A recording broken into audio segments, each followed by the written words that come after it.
안녕하세요. 전 평소 휴대폰으로 유튜브 영상을 자주 듣는 애청자인데요. 얼마 전 어느 우연한 만남을 계기로 생각난 과거 때문에 저도 여기 사연을 선보이기로 마음 먹었습니다. 주말 엄마와 백화점에 갔다가 지하 주차장에서 민망한 광경을 목격했죠. 아, 너 같은 머리로 어떻게 의대를 갔다니? 이렇게 덜 떨어진 남자가.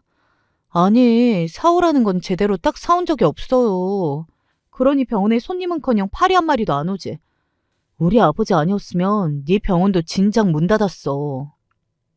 한 여자가 핏대까지 세워가며 큰 소리 내고 당하는 남자는 대꾸 못하고 쩔쩔매는 모습이었습니다. 무섭게 다그치는 여자는 백화점 안으로 들어가 버렸고 남자 혼자 주차장에 남아 커다란 쇼핑백들을 차에 싣고 있었습니다.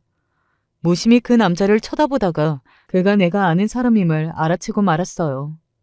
30대 후반의 머리가 벗겨지기 시작한 아저씨 모습이지만 내가 그를 몰라볼 리는 없었으니까요. 저기 혹시 세준 씨 아니에요? 누구시죠? 어, 소연이? 내가 누구인지 알아본 그는 몹시 당황했고 또 부끄러워했습니다. 그가 안쓰러웠던 전 함께 있던 장비서에게 그 남자의 짐 옮기는 걸 도와달라 부탁했어요. 고마워. 그리고 좀 민망하네. 하필 이런 상황에서 마주쳐서. 아내가 평소에도 날 이렇게 대하는 건 아니야. 오늘 몸 안 좋다고 쇼핑이나 하자고 나온 건데 내 실수 때문에 짜증이 많이 났네. 당신 결혼했다는 얘기는 들었어. 아내 친정에서 당신 병원 차리는 거 도와줬다며? 잘 됐네. 그게 어, 그렇게 되었고 이렇게 살고 있네. 너랑 지낼 때가 행복했는데. 넌 잘 지내지? 내 인생에서 잊을 수 없는 남자. 적어도 이런 취급받을 남자는 아니었는데 어쩌다가 이렇게 된 건지.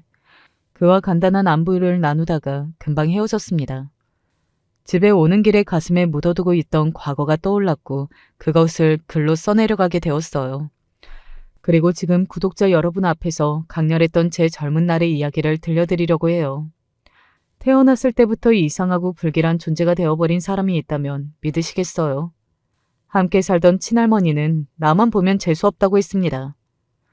내가 태어나던 날 아버지는 계단에서 굴러 다리가 부러졌다는 이야기를 할머니가 돌아가시기 전까지 저만 보며 하셨어요. 친할머니는 무속신앙을 엄청 믿는 분이었는데 할머니가 자주 찾아뵙는 땡땡 선녀님이 하신 말씀부터 난 잘못 태어난 년이었으니까요. 선녀님 말씀이 애들 엄마가 셋째를 아들로 낳으면 장손이 번영할 것이고 딸로 낳으면 집안의 대가 끊긴다고 했다.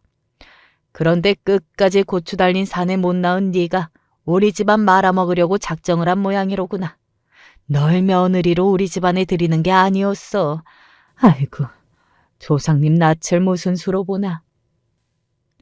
아들 못 낳았다고 셋째인 내가 딸이라는 이유로 우리 엄마가 할머니에게 갖은 구박과 서름을 당하며 얼마나 시집살이 했는지 몰라요.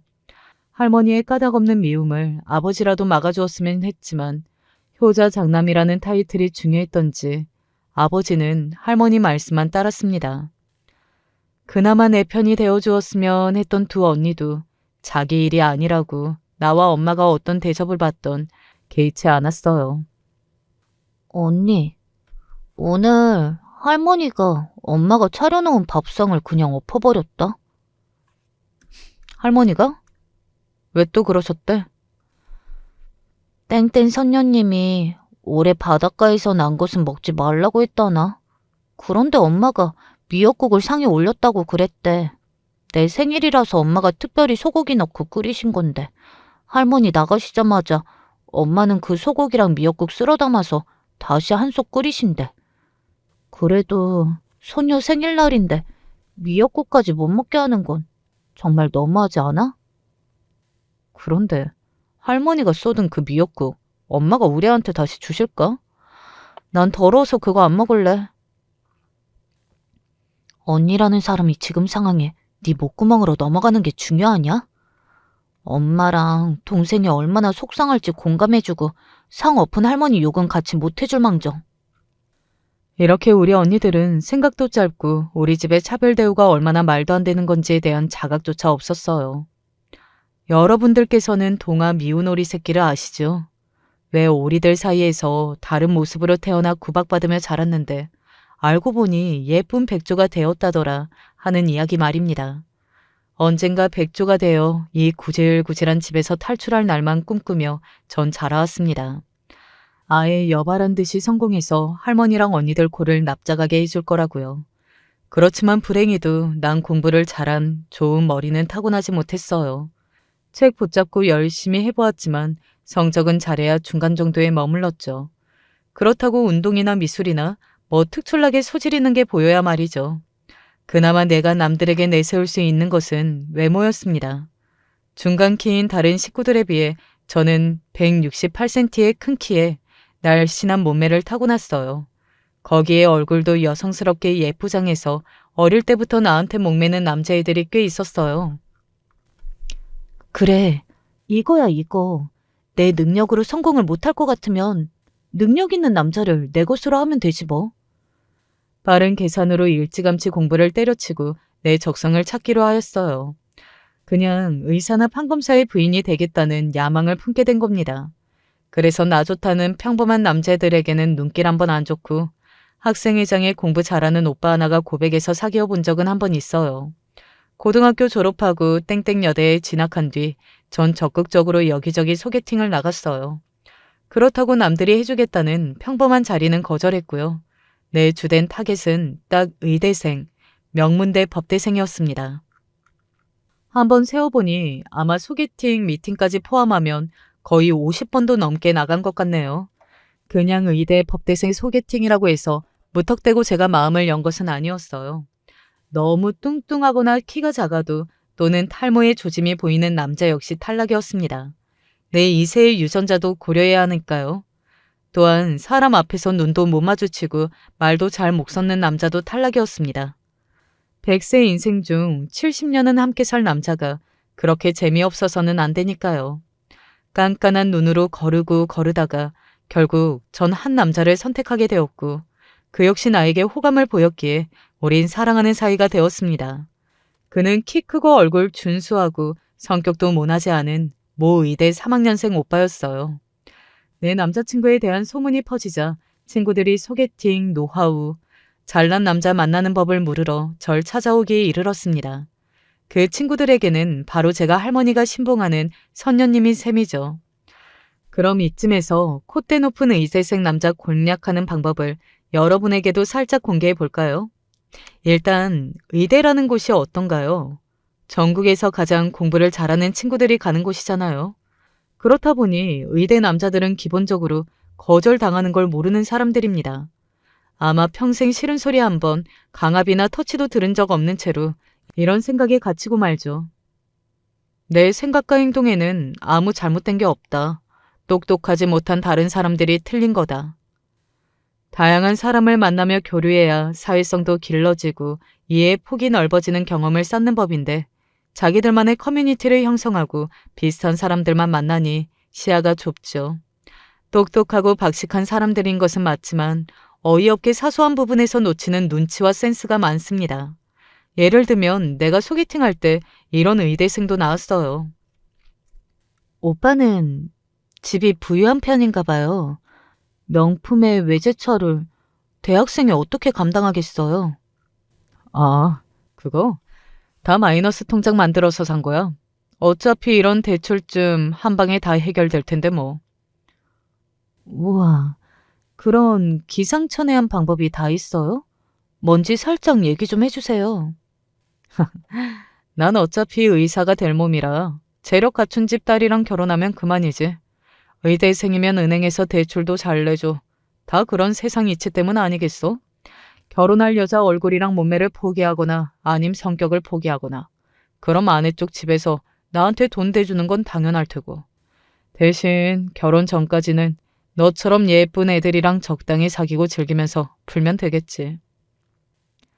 정수리 머리도 휑하고 못생긴 남자가 지 의대생이라는 사실 하나만으로 여자들을 쥐락펴락할 수 있다고 자신만만해야 하는 거죠.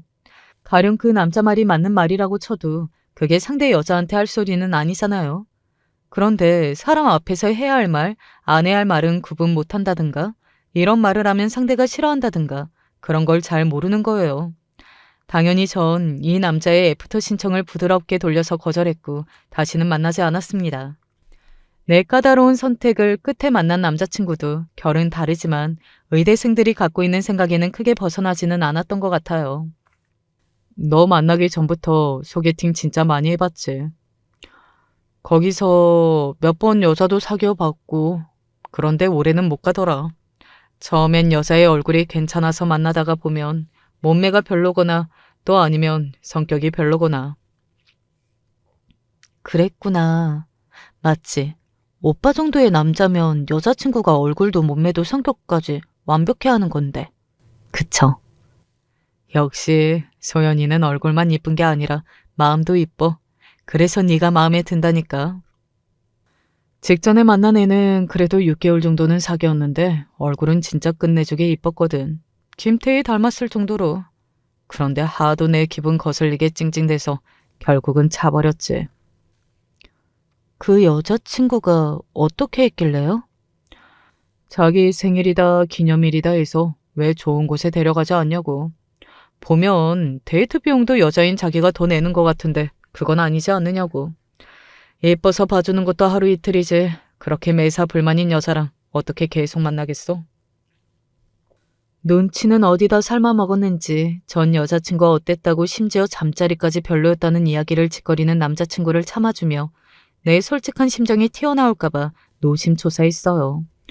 어떤 여자도 자기한테 노 하지 않을 걸 아니까 물건 고르듯이 여자를 자기 입맛대로 찾는 그 거만하고 무례한 태도에 비위가 상했죠.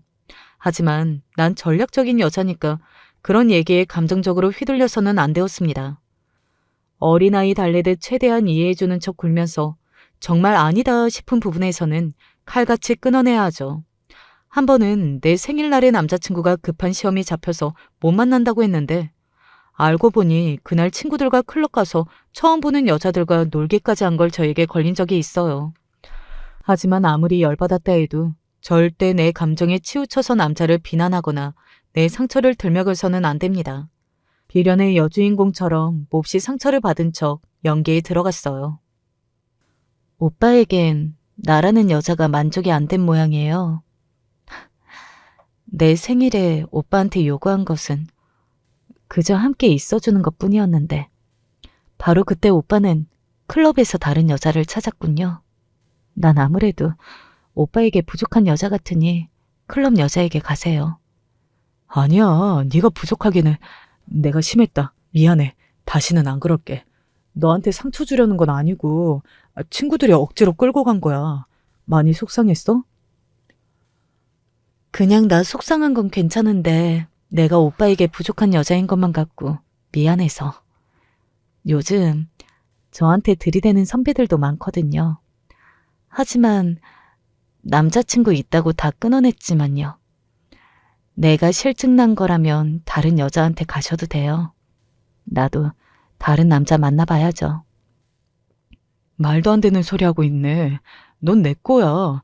다시는 너 속이고 이런 짓 안 할 테니까 헤어지자는 말은 하지도 마. 알았지? 날 속이고 클럽 간 놈. 마음 같아서는 뺨이라도 날려주고 싶었지만 꾹 참고 여우처럼 연기하니까 남자친구 스스로 반성하고 다시 안 그러려고 하더군요. 아마 내 성미대로 혼내고 욕했으면 전 여자친구처럼 날 뻥 차버렸겠죠. 보세요, 여러분. 의사 남자를 만나려면 정말 간도 쓸개도 다 내주는 각오로 임해야 한다니까요. 단지 여자 예쁜 외모로 의사 남편을 만든다? 그것도 쌍팔년도 얘기입니다. 요즘 남자들은 정말로 영악하니까요. 술집이건 클럽이건 어차피 예쁘고 몸매 좋은 어린 여자들은 자기들 의사 명함 하나로 넘어올 거라고 믿는 족속입니다. 그리고 결혼은 철저하게 계산기 두드려가면서 하려는 속셈이죠. 그렇다 보니 잘 사는 집 딸도 아니요.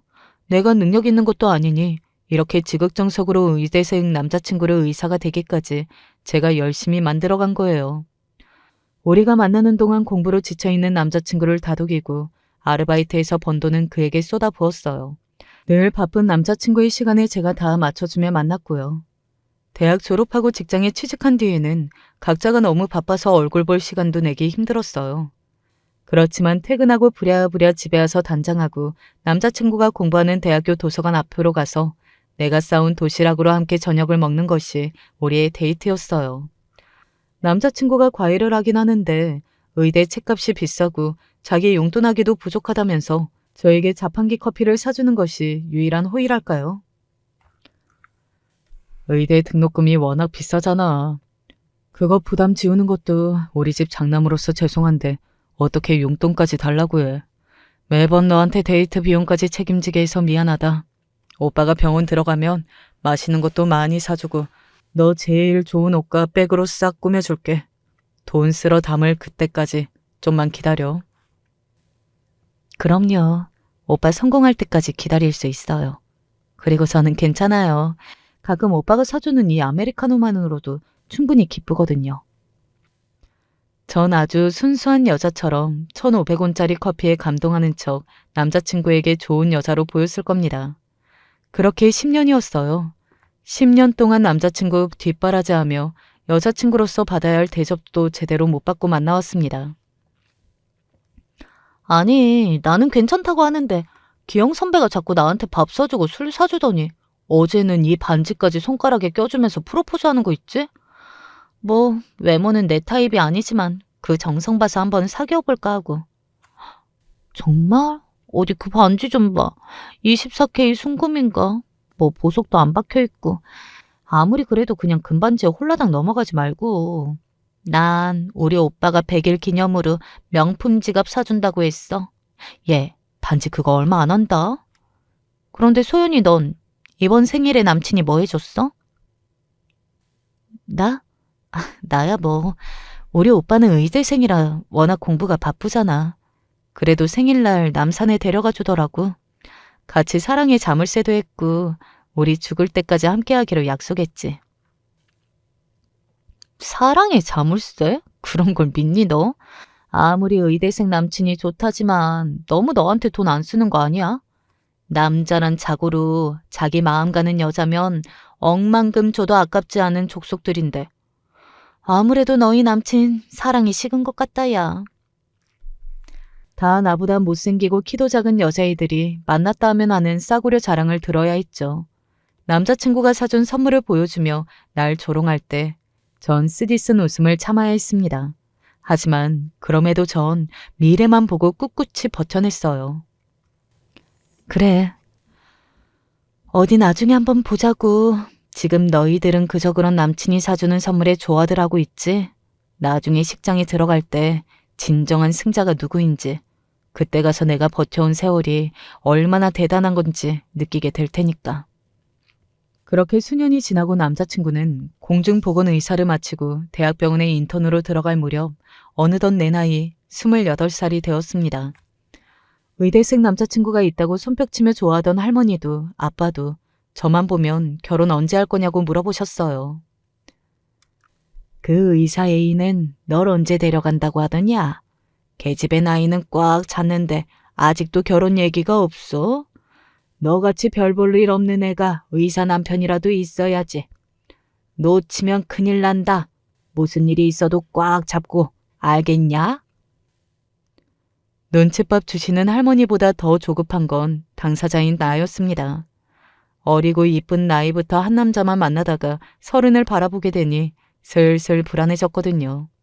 서로 직접적인 몇 살에 결혼하자는 얘기를 꺼낸 적은 없지만 그래도 우리가 당연히 결혼할 것이라고 생각했습니다. 솔직히 밝히자면 어쩌면 남자친구가 나랑 결혼하지 않을 수도 있다는 부정적인 가능성을 회피했는지도 모르죠. 하지만 그는 결혼에 대한 생각이 없어 보였고 시간이 더 지나서 레지던트 3년 차까지 왔네요. 왔어. 나 어제도 응급 환자 수술 서버하느라 새벽 5시에 잤다. 그저께도 거의 밤새워가지고 잠깐 졸다가 신과장님한테 정강이 걷어차였어. 아이씨, 되게 아프네. 빨리 때려치든가 해야지. 월급도 얼마 안 되는구만. 그는 바쁜 대학병원 의사 생활에 대한 불평으로 가득 찼고 맨날 자기 병원을 열고 싶다는 노래만 불렀습니다. 30을 넘긴 내 심정은 잊은 채 말이죠. 기약 없는 기다림도 힘들었지만 남자친구가 나를 두고 배신까지 했다는 걸 알았을 때 전 정말 살고 싶지 않았습니다. 그것도 나와 안면이 있는 의대생 후배랑 그 짓거리를 모텔 가서 해왔다는 겁니다. 회식하고 술 진탕 먹고 둘이 벌인 실수라고 해명했지만 그 변명 믿기엔 어려운 3번이나 말이죠. 청혼만 기다리고 있던 나에게 이 일은 하늘이 무너지는 일과 같았습니다. 사실 남자친구의 바람은 비단 이번 일이 처음이 아니었습니다. 오랜 세월을 사귀면서 나 몰래 소개팅에 나갔던 적도 몇 번 있었죠. 물론 조건 좋은 여자라며 자기 엄마 강요에 억지로 한 일이라지만 그런 배신의 경험도 있었어요. 또 나 몰래 술집 여자랑 관계 가진 것도 들킨 적이 있었습니다. 그때도 그는 변명으로 일관하고 자신에게 사랑은 오로지 나뿐이라고 했습니다. 다시는 그년 안 만날게. 그 꽃뱀 같은 년이 육감정이 몸매로 날 꼬신 거에 넘어간 것뿐이야. 그저 하룻밤 실수라고. 너 정말 나 없이 살 수 있어? 난 너 없이 못 산다고. 나뿐이라며 잡는 그의 손을 뿌리치지 못하고 그냥 용서하고 넘어갔습니다. 하지만 이번 일은 경우가 달라요. 술집 여자와의 하룻밤도 단순한 소개팅과 데이트도 아니었습니다. 게다가 나를 미치게 만드는 것은 이번 내 남자의 상대는 바로 여의사라는 것이죠. 함께 병원에서 근무하며 얼마나 많은 일을 이야기를 나눴을까요? 서로 대등한 위치에서 자기들 직업과 관련한 일을 공유하며 쌓아온 마음이 얼마나 깊겠어요. 게다가 함께 밤을 몇 번이나 보냈다는 것은 이성으로도 끌렸다는 거 아니겠어요? 술 마시고 벌인 일이라지만 무려 3번이나. 어쩌면 속궁합마저 그 후배랑 맞았을지도 모릅니다. 짤탕만한 키에 주근깨 가득한 피부. 같은 여자가 보기에도 정말 별로인 외모의 그런 여자에게 내 남자가 넘어가다니. 고작 그런 여자랑 밤을 보내기 위해 날 배신하다니. 지독히 날 괴롭히는 부정적인 생각들 속에 몸부림치느라 전 그만 알아놓고 말았습니다. 당연히 남자친구에게서 걸려온 전화에도 메시지에도 무응답으로 일관했고요. 그와 헤어져야 할까? 아니, 그 긴 세월을 바쳐놓고 이제 와서 놓을 수 있을까? 하지만 바람핀 걸 내 눈으로 똑똑히 보고서 어떻게 용서를 할 수 있어. 내가 이렇게 자신을 거부하고 나온 것은 그에게 처음이었어요. 열흘이 지나자 그는 내가 마음이 떠났을까봐 몸이 달았던 것입니다. 나 지금 너희 집 앞에 와 있어. 병원 콜도 계속 오는데 싶고 오늘 밤새도록 네 얼굴 볼 때까지 여기서 기다릴 거다. 고집 피우지 말고 어서 나와줘. 맨날 바쁘다고 나랑 데이트 펑크 내고 비싸게 굴던 남자가 집 앞에 와서 날 기다린다는 겁니다. 그가 보낸 톡 메시지를 보고 마음 같아서는 당장 나가고 싶었어요. 하지만 이대로 만나게 되면 그의 배신에 대한 제대로 된 값을 치르지 않고 용서해버릴 것 같아 고민스러웠죠. 야, 나 집에 들어오는 길에 어떤 남자 봤는데 맞지? 네 남친이잖아. 둘이 왜 그래? 싸웠냐? 관심 꺼. 언닌 알 거 없어. 사내 놈 서 있는 모습 딱 보니 척 알겠던데 뭐. 그 자식이 무슨 큰 잘못한 거잖아. 안 그래? 이유가 뭐야? 너 학벌 딸린다고 무시했어? 아니면 딴 여자 생겼다고 널 차버렸겠대? 아, 그런 거 아니라고. 언니 너는 동생이 남자친구랑 싸운 게 그렇게 고사하고 재밌냐? 언니가 계속 우리가 싸운 이유를 꼬치꼬치 물으니까 난 짜증을 내버렸어요. 그러니까 언니는 입꼬리 한쪽으로 올리더니 웃었습니다. 그것 봐라. 내 뭐라고 했냐? 너무 급이 안 맞는 사람들끼리 만나면 피곤하다니까. 너처럼 여자 치면 다 구기면서까지 의사 남자 만나는 애들을 이해는 못하겠다. 이번 기회에 그냥 헤어져. 언니 얘기를 듣다 보니 나도 모르게 욱해서 외투를 입고 집 밖으로 나갔습니다. 왜냐고요? 지금 나에게 가장 중요한 게 무엇인지 언니 말을 듣고 깨닫게 되었으니까요. 남자친구의 바람을 이유로 우리가 헤어진다면 친언니를 비롯한 많은 애들이 날 얼마나 비웃겠어요. 이대로 끝낼 수는 없었습니다. 파리한 얼굴에 긴 머리를 휘날리며 달려가 날 기다리던 그의 품에 안겼습니다. 그리고 울면서 그를 원망했죠. 왜 그랬냐고, 날 아프게 했어야 했냐고. 남자친구는 나에게 미안해하며 장미 백송이 다발을 나에게 주었습니다. 그리고 자켓 속에 손을 넣더니 거기서 나온 것은 바로 다이아몬드 알박힌 청혼 반지였어요. 너랑 떨어져 있으면서 고민 많이 했는데 결론은 소연이 너랑 헤어지면 내가 안 될 것 같아. 우리 결혼해서 평생 함께하자. 다시는 널 배신할 일 안 만들게. 몇 년 동안, 아니, 그를 처음 만날 때부터 그리던 청혼을 드디어 받고 말았던 것입니다. 그의 프로포즈를 받으며 나는 영원한 사랑을 약속했어요. 우리를 갈라놓을 뻔했던 그의 더러운 과거는 잊기로 하고 말이죠. 남자가 능력 좀 있다 보면 이런 실수도 할 수 있지. 앞으로 결혼해서 내가 잘 컨트롤하면 여자 문제 없이 지낼 수 있을 거야. 여기 계신 구독자 여러분은 저한테 그러실지도 모르죠. 의사 남편이 뭐 별거라고 여자로서의 자존심 구겨가며 용서해야 하냐고요. 여러분은 저보다 많은 인생 경험을 겪고 오셨으니 그 생각이 맞을 수 있죠. 하지만 그때 전 자신까지 속여가며 남자친구를 다시 받아줬는지도 모릅니다. 제가 손꼽아 기다리던 결혼이었으니 일사천리로 결혼 준비는 잘 진행해 갔습니다. 이미 신혼여행부터 식장, 어떤 스타일의 드레스를 입을지까지 늘 생각하고 있었으니까요. 다만 결혼하는데 큰 장애물이 있었으니 그건 예비 신랑의 어머니였습니다. 오랫동안 사귄 만큼 한두 번쯤 남자친구의 가족을 만났을 법도 하건만 그러질 못했어요. 저는 그의 가족이 궁금해서 뵙고 싶어 했지만 예비 신랑이 핑계를 대며 미뤄왔기 때문이죠. 그리고 처음 예비 시댁에 가서 인사를 드렸을 때 날 보자고 하지 않으신 그 이유를 알 수 있었습니다. 오늘 이 자리는 아들이 고집을 피워서 잡은 약속이지. 내 마음 같아서는 널 집에 들이고 싶지도 않아. 평생 네가 잘못됐다 소리 한 번 안 하고 커온 훌륭한 아들이 처음으로 엄마를 실망시키네. 사람 면전에 대놓고 내가 탐탁지 않다고 말씀하시는 어머님을 보니 정말 난감했습니다. 자기 중심적인 의사 남자친구를 다루는 일과는 전혀 다른 차원이었죠. 내가 잘해드린다고 열심히 한다고 해서 날 좋아하실 것 같지 않았거든요. 이미 타고난 지방과 재력 그리고 사회적 명성 중 어느 것도 갖추지 않은 평범한 여자가 자기 아들과 결혼한다는 사실 자체를 받아들이지 못했습니다. 우리 아들이 강남의 성형외과 개업하고 싶어 하는 건 알죠? 그쪽이 그 병원 보증금이라도 마련할 수 있으면 또 내 마음이 변할지 모르지. 무리해서라도 예비 시모의 요구를 들어주고 싶었습니다. 하지만 대강 알아봐도 병원 보증금은 몇 억을 호가했어요. 절대로 내가 만들 수 없는 금액이었습니다. 다행인 것은 예비 신랑이 나와 결혼하기로 굳게 마음을 먹었다는 점이었어요. 어머님의 반대에도 불구하고 우리는 결혼 준비를 해나갔습니다. 예비 신랑은 학자금 대출도 있었고 그동안 모은 월급도 얼마 되지 않아서 신혼집을 마련할 사정도 안 된다고 분명히 했습니다. 하는 수 없이 제가 모아놓은 결혼 자금에 맞춰 전셋집을 구하기로 했어요. 보통 남자들이 집을 해온다지만 내 경우 남자 쪽에서 집은커녕 병원 보증금을 요구하는 경우다 보니 불평을 할 수도 없었어요. 이것들 봐라. 어머님이 반대하는데도 식장을 예약했다 이거지? 아 좋아. 네가 정의병원 차리는 걸 못 도와준다면 신혼집에 들어가는 가구부터 해월 예단은 격에 맞춰야 할 것이야. 예비 시모가 내민 종이에 빼곡히 적힌 것은 고가의 혼수와 예물 예단 목록이었습니다. 생각 이상으로 고가이고 많은 물품이었지만 그것까지는 차마 거절할 수 없었어요.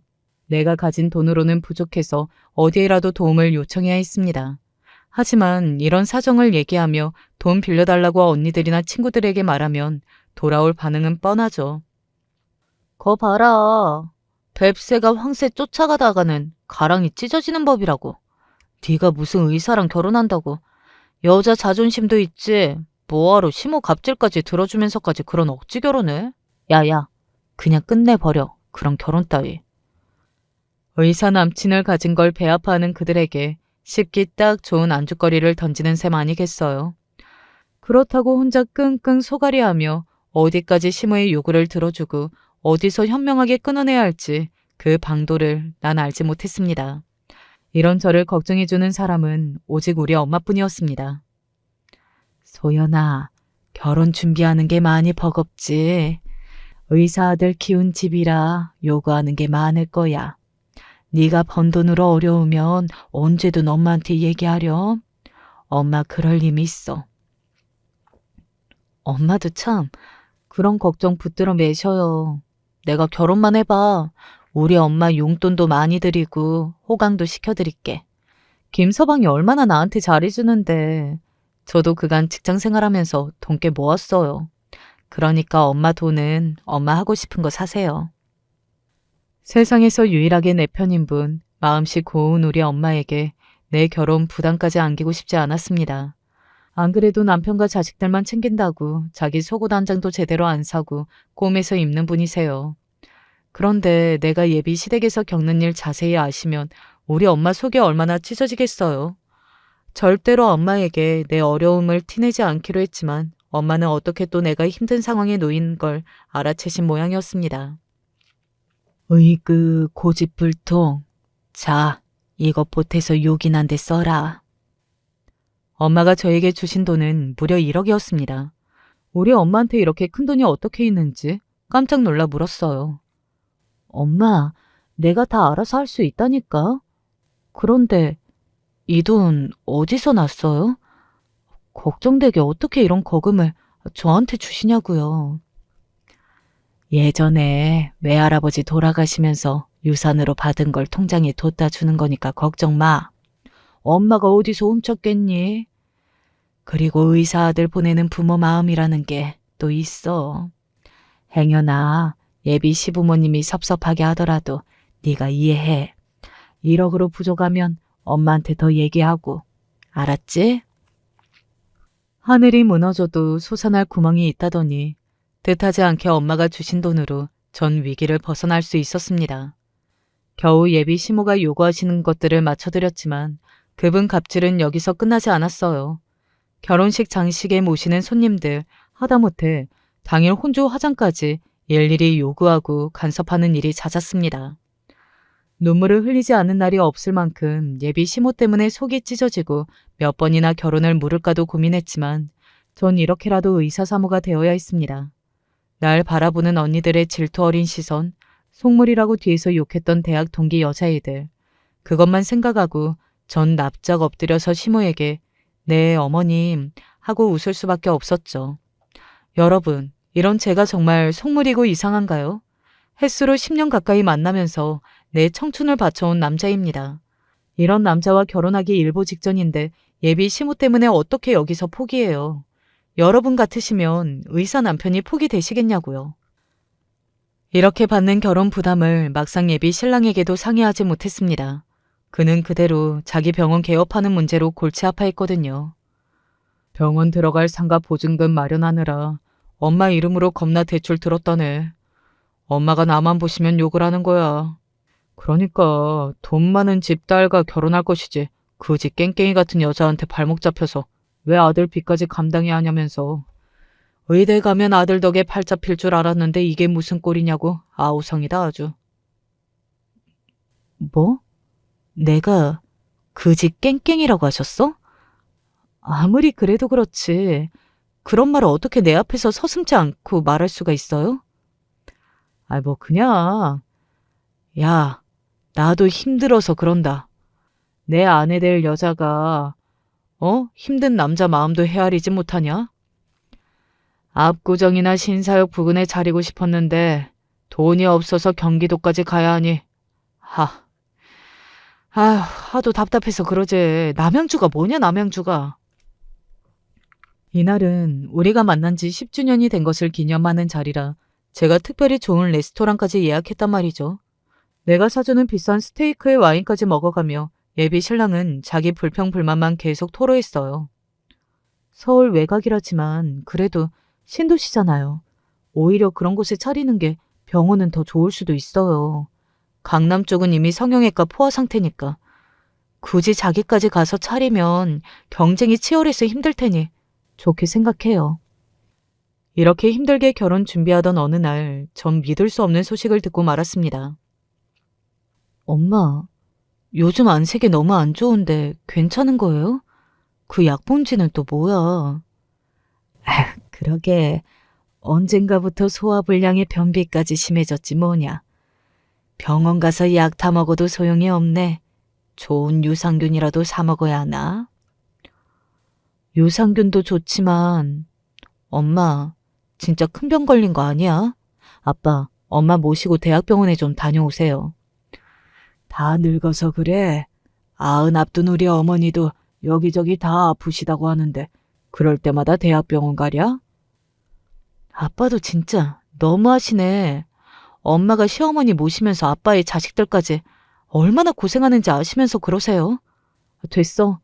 엄마, 내가 김서방한테 얘기해서 좋은 의사 알아볼 테니까 나랑 검사 받으러 가자. 엄마의 건강이 너무 걱정된 나머지 제가 우겨서 병원에 모시고 갔어요. 그런데 제가 모시고 가지 않았으면 어쩔 뻔했나 모르겠어요.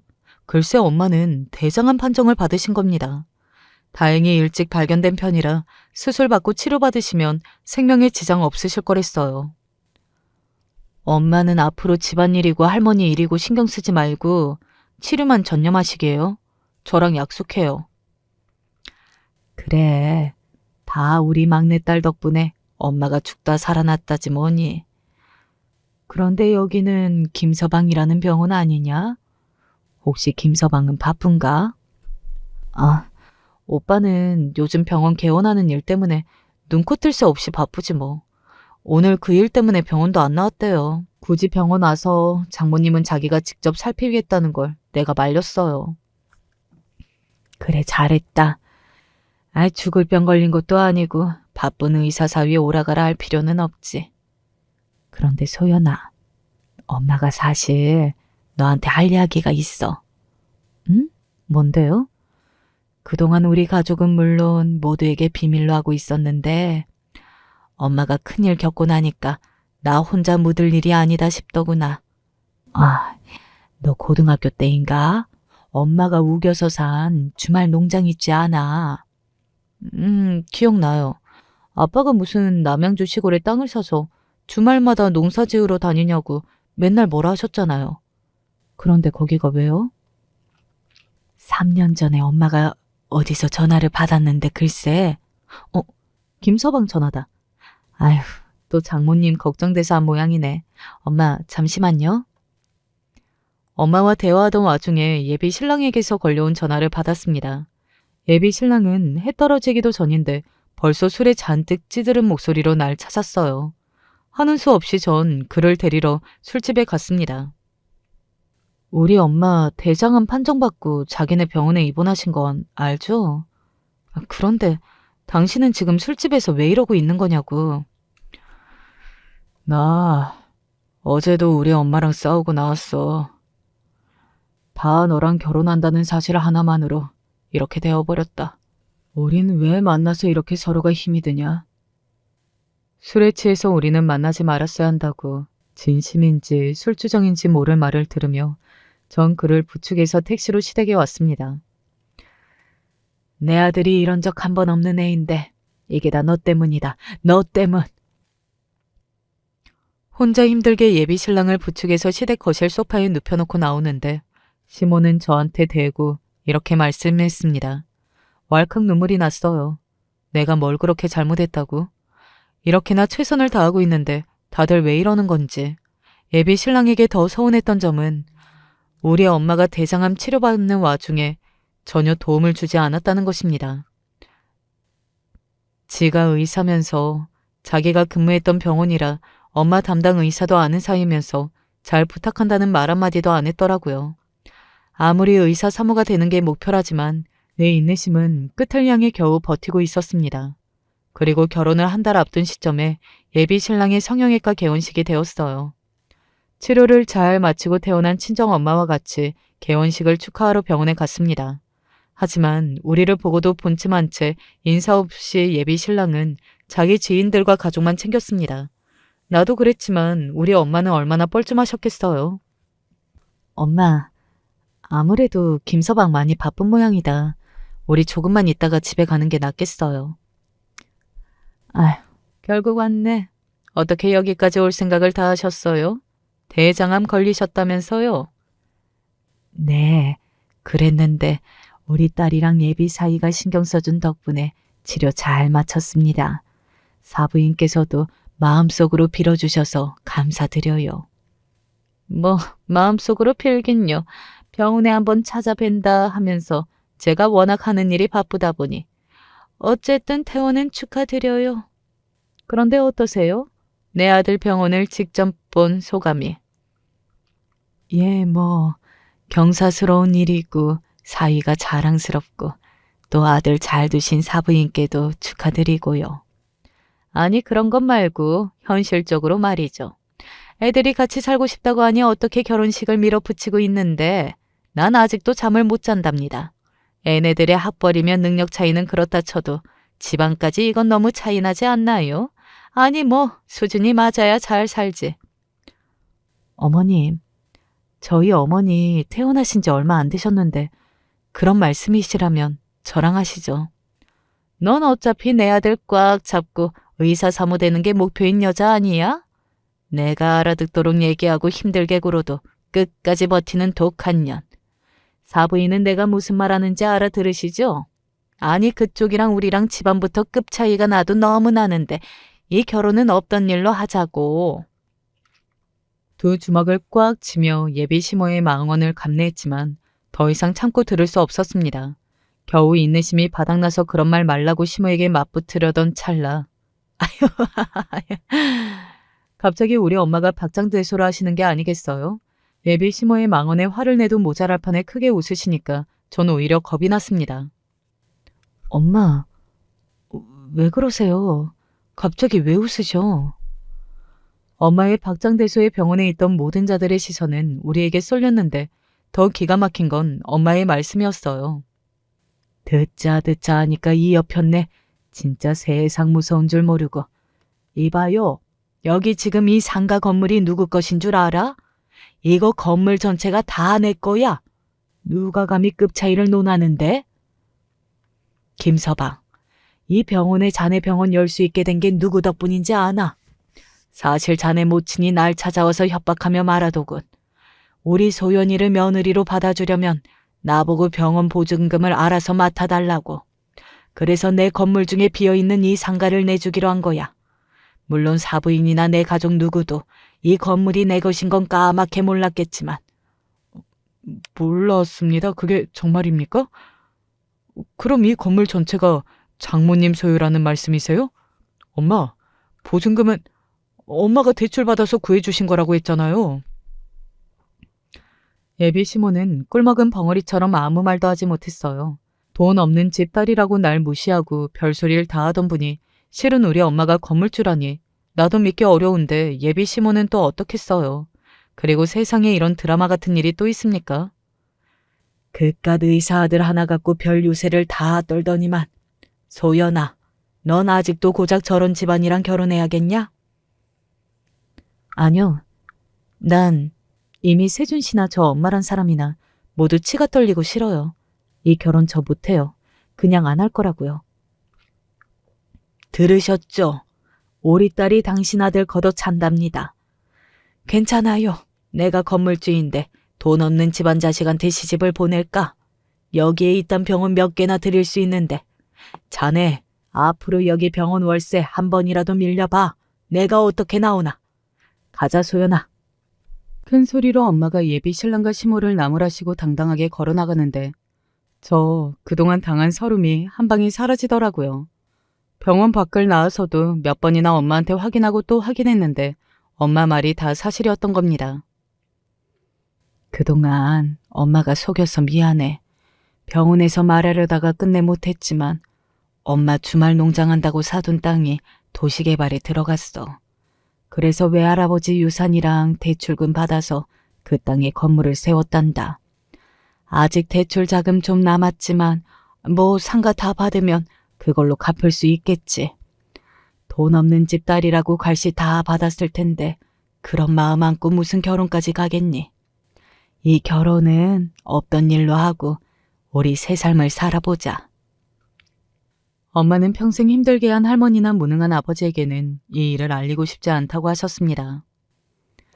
그 건물은 오롯이 엄마의 것이에요. 엄마가 착해서 하늘에서 내리신 복이고 건물 세우기까지 모든 과정을 혼자 다 알아서 하셨잖아요. 그러니까 아빠나 할머니한테 비밀로 하시는 거 그게 맞죠? 엄마는 건물을 관리하는 일을 저에게 부탁하셨습니다. 안 그래도 저는 공인중개사와 건물관리사 자격증도 있는 부동산 관련 회사에 다니고 있었기에 누구보다 그 일을 잘해낼 자신이 있었기도 하고요. 목매던 의사 예비 신랑과 파혼을 선언하고 회사도 그만두고 엄마의 건물을 관리하며 전보다 훨씬 많은 연봉을 받으며 살았습니다. 아무리 10년의 사랑이었지만 정 떨어질 일이 많았던 거 여러분도 아시잖아요. 남자와 헤어져서 슬픈 마음보다는 후련하고 자유로운 기분이었어요. 그런데 예비 신랑과 그의 어머니는 그렇지 못했던 모양입니다. 놓친 물고기가 더 크게 보이는 법이나 건물주의 딸에 자기 입맛대로 할 수 있던 여사가 어디 흔하겠냐고요. 그런 큰일이 있었으면 진작 나랑 상의하며 했으면 좋잖아. 장모님이 우리 엄마 말실수 때문에 기분 많이 상하셨대? 내가 한번 식사 모실까 하는데. 너 뭐 잘못 먹었니? 내가 그랬잖아. 우리 파혼이라고. 당신 내 인생에 없어 이제. 너라니. 오빠한테 그게 무슨 말버릇이야? 오빠? 그동안 10살짜리 애처럼 징징대고 이기적인 너한테 맞춰준 세월이 아깝다. 난 이제 의사 남편 같은 거 필요 없어. 특히 너처럼 마마보이의 병원 차릴 돈도 없는 그지 깽깽이는 더욱. 뭐? 우리 집안 보고 그지 깽깽이라고 했냐? 자기들이 우리 집 보고 했던 말 고스란히 되돌려주며 전 남자친구의 사정에도 끝내 매몰차게 차버렸습니다. 그렇게 콧대 놓게 굴던 예비 시모도 우리 엄마한테 연락해서 거칠애로 사과하고 저한테도 살살 기더군요. 아무리 그래도 너 우리 세준이랑 10년을 만났어. 그런데 어디서 우리 아들만한 남자 새로 어떻게 구하겠니? 내가 실수했던 건 없던 일로 하고 우리 앞으로 깔끔한 고부 사이로 지내자꾸나. 누구 마음대로 고부 사이예요. 상처는 다 어머님하고 세준 씨가 줬는데 싫다는데 왜 구질구질하게 연락하시냐고요. 전요. 당신 아들같이 징징대는 남자 딱 질색이에요. 그런 남자 폐기 처분할 테니 덜 떨어진 다른 여자 구해보세요. 수백억 자산가인 엄마 밑에서 유산만 해도 그게 얼마야. 지금 건물 관리하며 받는 월세 쓰고 살기도 바쁜 제가 뭐하러. 결혼? 남자? 다 필요 없죠. 건물주의 딸로 살며 누구 눈치 볼 필요 없이 사니까 세상이 달라지고 자신이 당당해지더라고요. 우리 건물에 들어왔으니 한동안 불편하게 전 남자친구와 마주쳐야 했지만 무슨 상관이겠어요. 하루라도 병원 월세 밀리면 까칠하게 독촉했고 병원 복도 청소가 제대로 되어 있지 않으면 까다롭게 잔소리했습니다. 이젠 어쩌다 그를 마주쳐도 고개 하나 눈짓 하나 흔들림 없이 도도하게 지나쳤어요. 나는 조금의 미련도 남지 않았거든요. 그런 나를 보고 고개를 푹 숙이며 한숨 쉬던 건 오히려 그였습니다. 그는 한동안 나에게 연락하고 집 앞에서 기다리는 진상짓 했지만 그럴수록 전 더 그가 진절머리 났어요. 더 이상 나와 마주치고 지내는 게 껄끄럽던지 그는 1년 만에 임대차를 해지하고 다른 곳으로 병원 이전한다고 했습니다. 그나마 엄마가 편의를 봐줘서 1년은 보증금 없이 월세로 있게 해줬지만 그 다음부터는 시세에 맞춘 보증금을 요구했더니 나가겠다고 하더군요. 있는 동안 병원 매출 내역 알아보니 그다지 잘 되지 않은 모양이더라고요. 월세 밀린 달도 몇 번 있었거든요. 병원도 서비스업이고 고객들 상대로 영업과 마케팅을 잘해야 하는데 평생 남들 뒷바라지만 하고 우쭈쭈 당해온 사람이 어떻게 고객들 비위 맞춰가며 하겠어요. 사실 성형 기술이야 거기서 거기고 그의 수술 실력이 뭐 썩 좋지 않았던 이유도 있었겠죠. 그렇게 병원 이전 뒤로는 그를 만나지 않았습니다. 그리고 살면서 그에 대한 소식은 가끔 들었죠. 그 엄마가 선자리를 눈에 불을 켜고 따와서 무슨 음식 장사하는 현금 부자 딸이랑 결혼했다고요. 나랑 헤어진 지 불과 1년 만에 말이죠. 이미 내 마음에서 지운 남자지만 막상 결혼 소식을 들으니 마음이 좀 심란하더군요. 그 이후 그 소원하던 압구정의 성형외과를 개원했다는 소식에 또 한 번 마음이 불편했습니다. 그런데요. 그렇게 원하던 결혼과 자기 병원 차렸으면 잘 살 것을 그리 행복하지는 않았던가 봐요.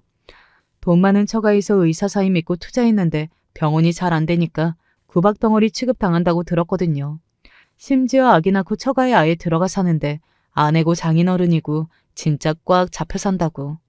그들의 간섭에 대학 동기 모임에도 잘 못 나온다고 친구에게 전해 들었죠.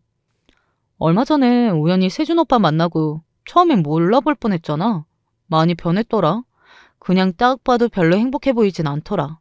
너 그때 그 오빠 차버린 건 잘한 거야.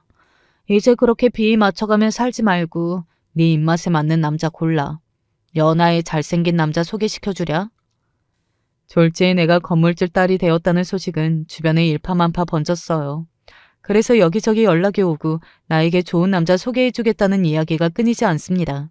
그 남자들 중에는 전문직 의사는 물론 변호사, 사업가, 심지어 검사도 있었죠. 이제는 남자에게 목매고 맞춰주며 비굴하게 살 필요가 없는데 제가 뭐하러 그런 남자들 만나겠어요. 결혼 없이 남자 없이 이미 충분히 잘 먹고 잘 사는데 제가 왜요? 하지만 부모님은 그래도 여자가 결혼은 해야 한다며 결혼을 채근하십니다. 구독자 여러분은 부모님 연배시거나 저보다 언니인 분들이 많으시니 한 번만 여쭤볼게요. 제가 꼭 결혼이라는 걸 해야 할까요? 난 이제 의사라면 진절머리가 나는데 전문직 직종에 잘나고 똑똑한 남자를 만나는 게 맞을까요? 동생처럼 생각하시고 결혼에 대한 생각을 댓글로 좀 남겨주세요. 남자에게 워낙 지쳐서 지금은 생각이 없지만 다들 해야 한다고 하는 결혼이라면 저도 나이 더 먹기 전에 준비해야 하니까요. 아이고, 벌써 시간이 이렇게 되었네요. 제 이야기 긴 시간 동안 들어주셔서 대단히 감사드립니다. 오늘도 빛나는 하루 보내세요. 안녕히 계세요. 안녕하세요. 세상사 참 알다가도 모르겠지만 어떤 부분에선 인생의 의미를 깨닫기도 하며 살고 있는 50대 여성입니다. 가끔 좋은 날도 오겠지 하면서 살지만 그렇게 쉽게 풀리지 않아서 힘들 때도 있고 많은 생각을 하던 중에 사연을 보내게 되었습니다. 저는 비교적 늦게 결혼을 했는데 그 또한 쉽게 일이 진척된 편은 아니었어요. 부모님이 심한 반대를 하셨고 이윽고는 연을 끊는 상황에 이르게 되었는데요. 당시에 저는 그렇게까지 반대를 하는 부모님을 도저히 이해할 수 없었고 원망이 가득했지만 제가 이 나이쯤 되고 보니 조금은 납득이 가기도 하네요. 제가 결혼하고 싶다고 소개했던 제 남편은 온 지역을 돌아다니면서 각설이 공연을 하는 사람이었습니다. 이 사람에게 끌리게 된 이유는 그 전에 연애했던 몇 명의 사람들에 비해 참 착하고 수더분했기 때문이에요. 시집가라고 늘 재촉하는 부모님과 직장에서 노처녀라고 조롱을 당하던 저에게 이 사람이 내민 손은 참으로 따스했거든요.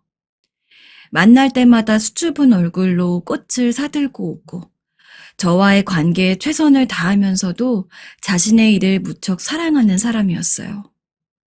우연히 길을 가다가 각설이 공연을 하는 걸 보았는데 각설이 옷을 입고 계속해서 구성진 타령을 불러대는 무대를 보면서 저도 잠깐 복잡한 머리를 식히려고 멈춰 서게 되었어요. 그 자리에 눌러앉아 멍하니 보다 팀원 중 한 명이었던 남편과 이야기를 나누게 되었고 왠지 모르게 마음이 맞는 듯해서 한참을 시간을 보냈네요. 제 이야기를 무척 잘 들어주었거든요. 그러다가 우리는 뭔가에 홀린 듯 빠르게 만남을 이어가게 되었고요. 저도 나이가 적지 않은 편이었고 결혼을 할 거라면 이 사람이란 생각이 들어 인사를 시키게 되었어요. 하지만 부모님의 반응은 예상한 대로 매서웠습니다. 네가 결국은 내 가슴에 대못을 박는구나. 차라리 혼자 늙던지. 대체 각설이가 뭐냐? 이런 심한 말을 하시는데 제 남편은 그 말을 듣고도 고개를 푹 숙인 채 아무런 대꾸도 하지 않더라고요. 외려 반박하려는 저를 말리는 것이었어요. 화영 씨, 부모님 마음을 조금은 이해해 드립시다. 화영 씨를 키워주신 부모님인데 내가 어떻게 성이 찰 수 있으시겠어요? 이 사람의 내면을 잘 알고 존경하고 있었던 저는 함부로 말하며 멸시하는 부모님과 결국 연을 끊으면서까지 결혼을 강행하게 되었네요.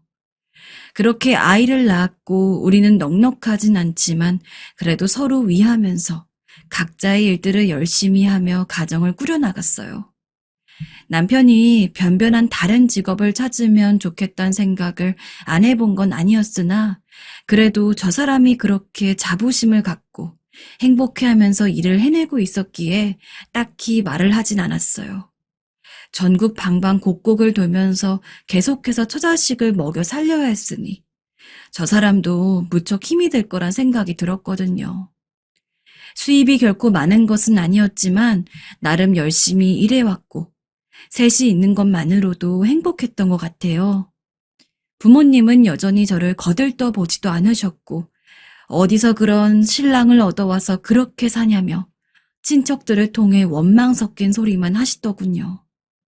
나중에 크게 후회할 거라고 하시는데 그 말을 듣기가 괴로워서 모든 친척들과 거리를 두고 지내게 되었어요.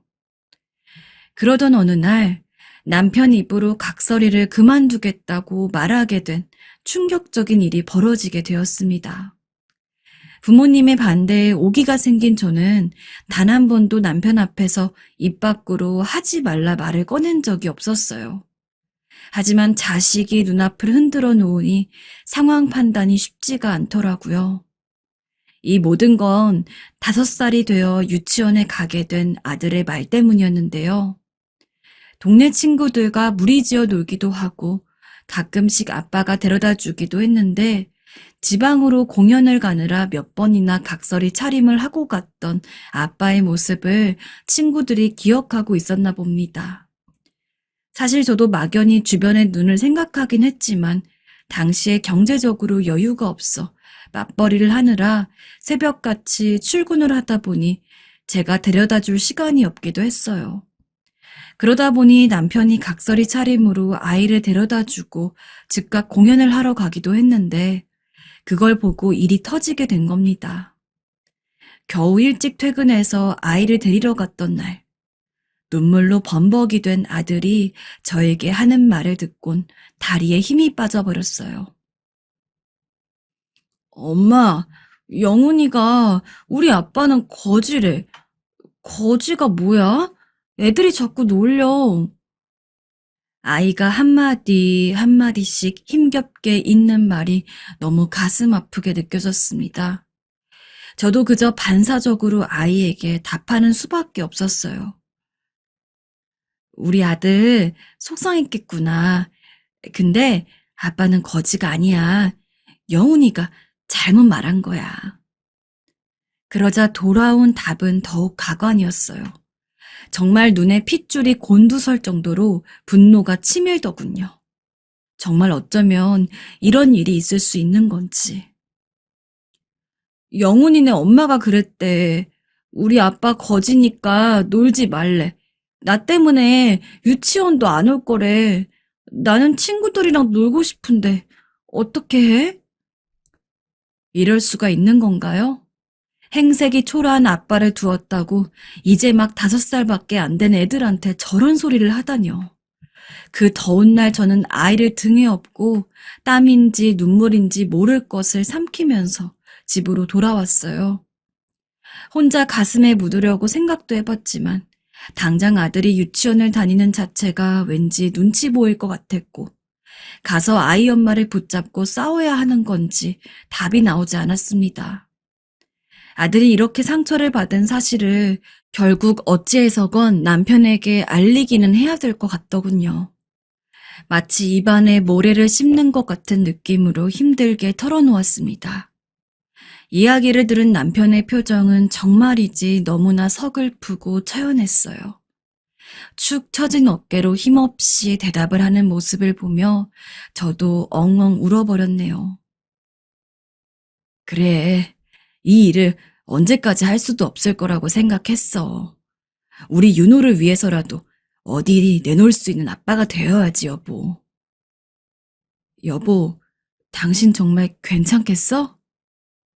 나는 괜찮아. 미안해, 내가. 겨우 웃어 보이는 남편의 표정은 제 가슴을 세차게 뒤흔들었어요. 당시 아이가 받은 상처가 남편에게 크게 작용했던 것인지 생각보다 무척 빠르게 일들을 진행했습니다. 옆에서 지켜보는 것이 미안하고 괴로울 정도로 처리를 해나갔어요. 집에 있던 각설이 공연 용품들과 의상들을 하루 날 잡아서 전부 치우고 봉투에 담아서 정리를 하더니 다 내놓더군요. 하나씩 그렇게 제 손으로 처분을 하는 남편의 뒷모습을 보며 참 많은 생각들이 오갔습니다. 이 사람과의 결혼을 반대했던 부모님, 그리고 이제 그게 내 아이에게까지 내려와서 어떤 모습으로건 상처가 되었다는 사실에 정말 많은 상념들이 오갔어요. 하지만 결국 중간에서 남편은 굳은 결심을 했고 그것을 진행하기 위해 무던한 애를 썼어요.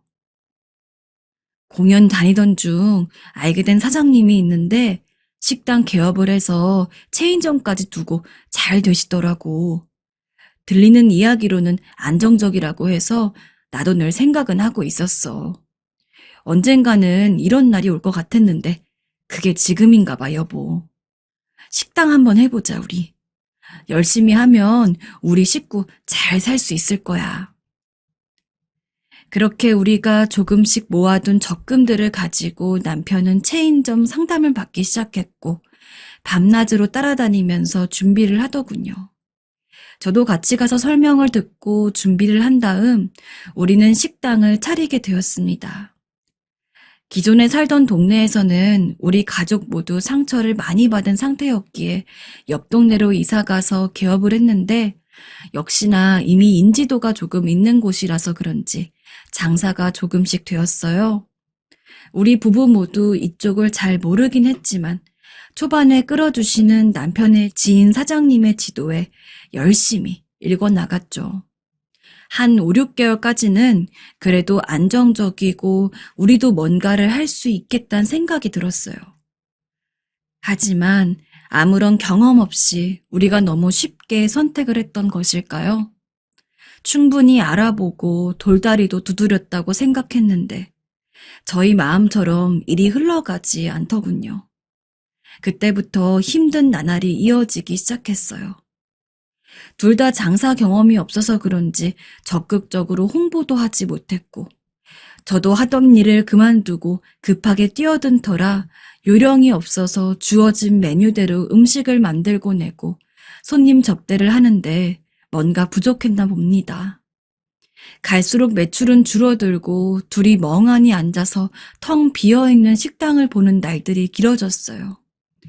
뭔가 다른 이유가 있을 것 같아서 조금 더 빚을 내어 다른 곳도 창업을 하고 하나가 완연히 바로 서지 않은 상태에서 부부가 떨어져 창업을 해서 관리를 하려다 보니 이젠 어디서부터 선택이 잘못되었는지 분간도 힘들어졌어요. 갈수록 빚은 눈덩이처럼 늘어나고 평범하게 일해서는 이것을 메꾸기도 어려운 상황이 되어버렸어요. 그러던 어느 날 남편은 매우 비참한 표정으로 말을 잇더군요. 말로 확인받듯 들으니 정말 하늘이 무너지는 것 같았습니다. 여보, 우리 가게 접자. 이제는 한계야. 빚만 늘 뿐이야. 저 홀몸 챙기는 건 괜찮은데 세 식구가 함께 살아가는 것은 왜 이리 힘든지. 노력해도 전부 다 물거품이 되는 상황들을 보며 어쩔 수 없이 큰 빚이라도 갚고자 정리하게 되었어요. 각설이 일을 정리하면서 힘들게 번 돈을 모두 투자할 만큼 우리에게 간절한 일이었고 밤낮으로 쉬지 않고 닦고 챙겼던 곳들인데 우리 손으로 싼 값의 물품들을 처분하다 보니 참 마음이 휑하더군요. 벌써 남편은 몇 번의 이직을 하게 되는 건지 그럼에도 가족들을 먹여 살려야 하니 또 새로운 일들을 찾아 뛰어나가야 했습니다.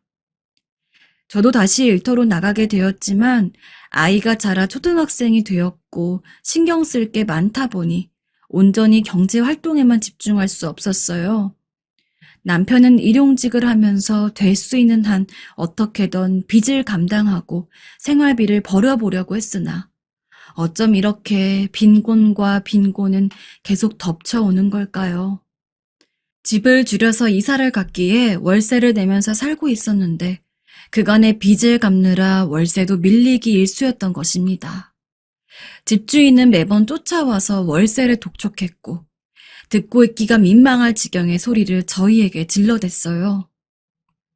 맨날 일하러 다니는 것 같은데 왜 월세를 안 주는 거예요? 동네 사람들한테 듣자 하니 여기 식당도 하다가 망했다면서. 그렇게 능력도 없으면서 뭘 그렇게 일을 벌리는 건지. 자꾸 이럴 거면 집 빼요. 나도 불안해서 못 살겠어. 죄송합니다. 정말 죄송합니다. 집주인 입장에서는 맞는 소리겠지만 듣고 있는 우리는 참으로 비참했고 옆에서 얼굴빛이 어두워진 아이 앞에 차마 고개를 들 수 없는 말이었어요. 아이는 옆에서 엄마, 우리 또 이사 가야 해? 라고 묻는데 할 말이 없었습니다. 마치 죄인이 된 것만 같았습니다. 아이도 제대로 못 먹여 살리는 죄인. 그저 평범하게 사는 것조차도 우리에게 왜 이렇게 힘든 것인가요? 남편은 새벽같이 나가서 일용직을 하고 중간에 식당에서 아르바이트도 하고 밤새 눈코 뜰 새 없이 지냈어요. 그렇게 해서 빚들을 갚아가고 겨우 우리 세 식구의 식비나 세금을 내고 저도 부업을 하면서 보태고 있었지만 도저히 감당할 수 있는 수준이 아니었습니다. 너무나도 막막하던 차에 길이 열려가는 기커녕 모든 희망줄을 다 끊어버리는 사건이 일어났어요. 부업으로 했던 식당이나 많은 아르바이트 자리, 사람을 필요로 하는 곳에서 천천히 다 손을 놓게 되었습니다. 마지막 일까지 그만두게 되었던 날 남편의 말을 저는 잊지 못합니다. 여보, 나는 평생 각설이나 하면서 살 걸 그랬어. 뭐래도 이렇게 살게 될 운명이었던 거야. 그 말이 얼마나 가슴을 찌르는 듯 날카롭게 느껴지던지. 늘 긍정적이었던 남편의 모습치고 왠지 모든 날개가 다 꺾여버린 듯한 힘없는 말이었어요. 그리고 끝없이 자기 자신을 자책하더군요. 내가 이렇게 당신을 고생시키네. 전에 없이 묘한 말을 하는 모습에 저도 너무 가슴이 아팠어요. 이날의 남편은 왠지 평소와 확실히 달랐습니다. 그렇게 허망한 말들만 하다가 잠이 든 남편을 두고 저와 아이는 그 다음날 각자 학교와 일터로 바삐 움직였어요. 매번 날라오는 빚 청구서들을 보면서 저는 고단한 몸을 끌고 졸 수도 없이 열심히 일을 해야 했습니다. 그러던 그날 정말 말도 안 되는 일이 일어났습니다. 제가 무슨 죄가 그렇게 많아 이런 일을 겪어야 하는 걸까요? 아니, 처음부터 네 인생 네가 알아서 망친다는 부모님의 온갖 야단에도 불구하고 인생의 큰 선택을 한 제 잘못인 걸까요? 갑작스레 저에게 찾아온 소식은 남편이 홀로 세상을 등졌다는 연락이었습니다. 월세 때문에 으름장을 놓으러 왔던 집주인이 문이 열려있는 것이 수상하여 들여다봤다가 남편을 발견한 것입니다. 상황 설명을 듣는 내내 머릿속이 하얘져 제대로 서 있을 수도 없었어요. 저는 아무리 그래도 남편만 바라보며 살고 우리 아이를 키우겠다며 악물며 살았는데 우리에게 말도 없이 유서 한 장도 남기지 않고 그는 그렇게 스스로 생을 마감해버렸어요. 전날 그렇게 자책하던 말이 저와 남편의 마지막 대화였다니. 저는 정신을 온전히 둘 수가 없어 직장에서 넋을 놓고 울었습니다. 화영 씨 어떡해. 애기 아빠도 아직 젊을 거고 애도 어린데 짠해서 어떡하나. 주변 아줌마들이 저를 동정하며 달래주는 소리에 더 목이 메어 저는 고성을 질러가며 통곡을 했어요. 대체 남편은 왜 그렇게 가야 했던 걸까요? 제정신을 못 차리고 미친 듯이 우는 저를 주변 아줌마들이 달래주었고 어렵게 저는 아들을 데리고 장례를 준비하게 되었어요. 딱히 연락할 지인도 없어 누구에게 알려야 할지도 알 수 없었고 그렇게 각설이라며 반대했던 부모님께는 아무것도 하고 싶지 않았습니다. 그저 기억에 남는 남편 친구 민철 씨에게만 떠듬떠듬 문자를 보내어 부고를 알렸고 제가 일하던 직장 아주머니들이 몇 분 찾아올 뿐이었어요. 특별히 이렇다 싶게 오고 가는 사람도 없고 옆 빈소에 비해 너무 초라한 남편의 텅 빈 빈소를 보고 있자니 나는 왜 이렇게 살았나 싶었습니다. 저는 길다면 길고 짧다면 짧은 10수년의 시간 동안 무엇을 하며 지내온 것일까요? 당신만큼 나도 힘들었다고. 그렇게 가는 게 어디 있냐고 남편에게 처음으로 쓴소리를 하며 따지고 싶기도 했어요. 이제 초등학교 고학년이 된 아들은 곧 중학생이 되고 고등학생이 될 텐데 아들에게 있어서 아빠의 역할이 필요한 때 나는 어떡하나. 정말 앞길이 캄캄했습니다. 아들은 한창 밖에서 숨막히게 일하는 아빠의 얼굴을 제대로 보지도 못했고 매번 아침 저녁 잘 때나 나갈 때만 잠깐 본 게 다여서 그런지 크게 실감이 안 나는 것 같더군요. 일생을 조금이라도 자신을 위해 시간을 보내온 적 없이 그렇게 저와 아들을 위해서만 살다가 생을 마감해버린 남편이 너무나 불쌍하게 느껴졌습니다. 겨우 자신을 위해 편안하게 했던 선택이 죽음이었다니. 어쩜 이렇게 가엾게 살다 갈 수 있는 것인지 그저 속상할 뿐이었어요. 그렇게 적막한 빈소에 멀뚱히 앉아 온전히 슬픔을 느껴보지도 못하고 있는 우리 모자에게 그 순간 도통 설명할 수 없는 황당한 일이 벌어졌습니다. 갑자기 귀가 찢어질 것 같은 엄청난 파열음이 들리면서 누군가가 저희 빈소로 들어오는 것이었어요. 장례식장 직원들이 그 사람을 제지하며 엉거주춤 따라 들어오는 게 보였습니다. 웬 누더기를 입고 각설이 분장을 한 사람이 꽹과리를 꽝꽝 치고 머리를 돌려가면서 흥겹게 춤을 추는 것이었습니다. 게다가 스피커까지 들고 와서 장례식장 안이 꽝꽝 울려 머리가 아플 지경이었어요. 무슨 상황인지 전혀 이해가 안 가서 계속 눈에 핏발이 선 채로 그 상황을 저도 모르게 노려보게 되었어요. 자세히 보니 어렴풋이 기억에 남는 남편 친구 민철 씨였습니다. 남편이 각설이 공연을 할 때 함께했던 친구라 몇 번 인사를 한 적이 있었거든요. 제가 문자로 부고를 알리긴 했습니다만 몇 년 만에 보는 자리였고 자기 친구이자 저의 남편인 장례식장에서 이게 무슨 난리란 말인지 도무지 눈을 뗄 수가 없더군요. 제대로 인사를 하기도 전에 온통 야단법석인 이상한 악기들을 끌고 들어왔고 귀를 막을 수밖에 없는 시끄러운 소리들을 내지르고 있었습니다. 에헤이 야하 하면서 끝도 없이 추임새를 넣으며 흥겹게 부르는 민철 씨의 모습은 아무린 기력도 없고 멍하니 있었던 저도 결국 일어나게 만들더군요. 거의 소음 없이 소곤소곤 사람들의 작은 발소리만 들렸던 이 공간에 와장창창 깨지는 꽹과리 소리에 흥겨운 각설이 타령이 울려 퍼지더니 이게 될 말인 건지 게다가 그게 남편의 지인이라니 저는 이제껏 눌러오던 삶에 대한 서러움과 분노가 동시에 터져버리고 말았습니다. 모든 게 다 짜증이 나고 진저리가 나더군요. 결국 저 역시 이성을 놓고 소리를 지르게 되었어요. 지금 뭐 하는 거예요, 민철 씨?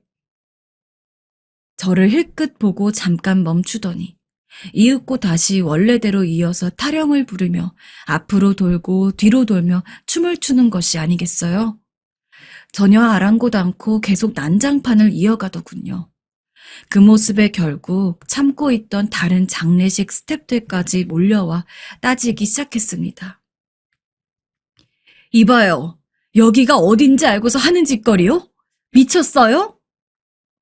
정말 미치라면 제가 미치고 싶은 심정인데 이게 웬 민폐란 말인가요? 여러 사람들이 와서 그렇게 말리는데도 민철 씨는 꾸역꾸역 공연을 했습니다. 정말 끌어내기 직전에 가서 끝난 건지 아니면 끝날 순서라서 끝난 건지 분간이 안 가는 타이밍이었어요. 그래놓고 천연덕스럽게 꾸벅 인사를 하더군요. 정말 지옥같이 느껴지는 10여 분의 시간이었어요. 그러더니 그 차림새로 주렁주렁 쇳소리를 내면서 걸어 들어와 남편의 영정사진을 올려보더군요. 그리고선 또 갑자기 이해할 수 없는 행동을 하는 것이었어요. 이봐, 왜 그렇게 갔어? 나를 불렀어야지. 어떻게 이래? 그러면서 얼굴의 한 분장이 다 지워지고 뭉쳐지고 뚝뚝 떨어지는 게 눈에 보일 정도로 아주 큰 소리로 울며 오열을 하는 것이었습니다. 한참이나 남편의 영정사진을 꼭 끌어안고 부비면서 눈물을 뚝뚝 흘려대는데 한순간에 벌어진 이 장면이 너무나도 어이가 없어 힘이 쭉 빠지더군요. 그런 상태로 스르륵 앉아 생각을 해봤습니다. 처음에 이 고요한 장례식장에서 난리를 친 건 무척이나 화가 나지만 남편의 장례에 저만큼 울어준 사람도 없다는 생각이 찬찬히 들어왔어요. 저도 기력이 없기도 했고 더 난리를 치는 상황도 아니고 끝난 것 같아 보여 더 이상의 제재도 하지 못하고 놔두었습니다. 한편으로는 이런 자리에 와서까지 공연을 하고 소란스럽게 할 건 뭔가 싶어 대체 영문이 뭔지 물어보고 싶기도 했습니다. 그런 제 마음을 눈치챘는지 제 쪽으로 몸을 돌린 민철 씨는 이후에 기묘한 말을 늘어놓는 것이었어요. 저는 그 소리를 듣고 난 뒤 아직까지도 가슴이 답답하고 마음이 아려옵니다. 재수 씨, 오랜만이에요. 이제 인사를 하네요. 사실 내가 은석이와 생전에 약속을 한 게 있어요. 당시 저는 이 기구하게 느껴지는 남편의 장례식을 다 망쳐놓은 듯한 민철 씨에게 분이 풀리지 않았고 심적으로 무척 피곤하고 지쳐있던 터라 대답도 잘할 수 없었어요. 그저 듣기만 하는 저를 보더니 다시 말을 이어가더군요. 우리 둘 중에 누가 먼저 죽게 된다면 가는 길 슬프지 않도록 서로 각설이 분장을 하고 장례식장에 가서 노래를 부르며 춤을 춰주자고 약속을 했었어요. 이런 상황을 미리 약속해둔 것이었다니 듣고도 믿기지가 않아서 그제서야 민철 씨의 얼굴을 제대로 봤던 것 같아요. 재수 씨도 알듯이 그 친구 참 착한 친구잖아요. 가는 길 외롭고 슬프지 않게 서로 품앗이로 해주기로 했는데 가도 내가 먼저 가게 될 줄 알았는데 은석이가 먼저 갔네요. 그것도 이렇게. 처음에 저는 허무하게 가버린 남편의 빈소에서 그렇게 갑작스럽게 몰아닥친 각설이 노름을 보고 견딜 수가 없었어요. 그런데 나름 서로 간에 사정이 있었고 어린 시절 약속이 있었다고 하니 납득이 가는 것을 떠나 어쩐지 더 서글프게 느껴지더라고요. 남겨진 우리에겐 슬픔이지만 어쩌면 남편의 마지막 가는 길 보러 온 친구가 그 나름의 추모를 하러 온 것인데 그것까지 제지할 순 없겠다는 생각이 들었습니다. 이후 이야기를 들어보니 제 남편과 민철 씨는 각자 가정을 꾸린 후에 서로 왕래가 줄어들긴 했었지만 드문드문 연락을 하고 있었다고 해요. 갈수록 가세가 기울고 힘들었던 시기부터 남편은 연락을 끊었다고 합니다. 이런 부분조차 너무나 남편다운 모습이라 계속 저는 눈물을 닦으며 들을 수밖에 없었어요. 그리고 뒤이어 말한 민철 씨의 말은 다소 황당하기 그지없었어요. 듣고 어떤 반응을 해야 하는지 도통 감을 잡을 수가 없었습니다. 저나 은석이나 둘 중 누군가 먼저 가게 된다면 서로의 가정을 도와주자고 약속을 했었어요. 은석이는 실제로 옛날 제 여동생이 사고로 잘못되었을 때 각설이 타령을 하며 번 돈을 매달 저에게 병원비로 보탰으라며 전부 보내주었어요.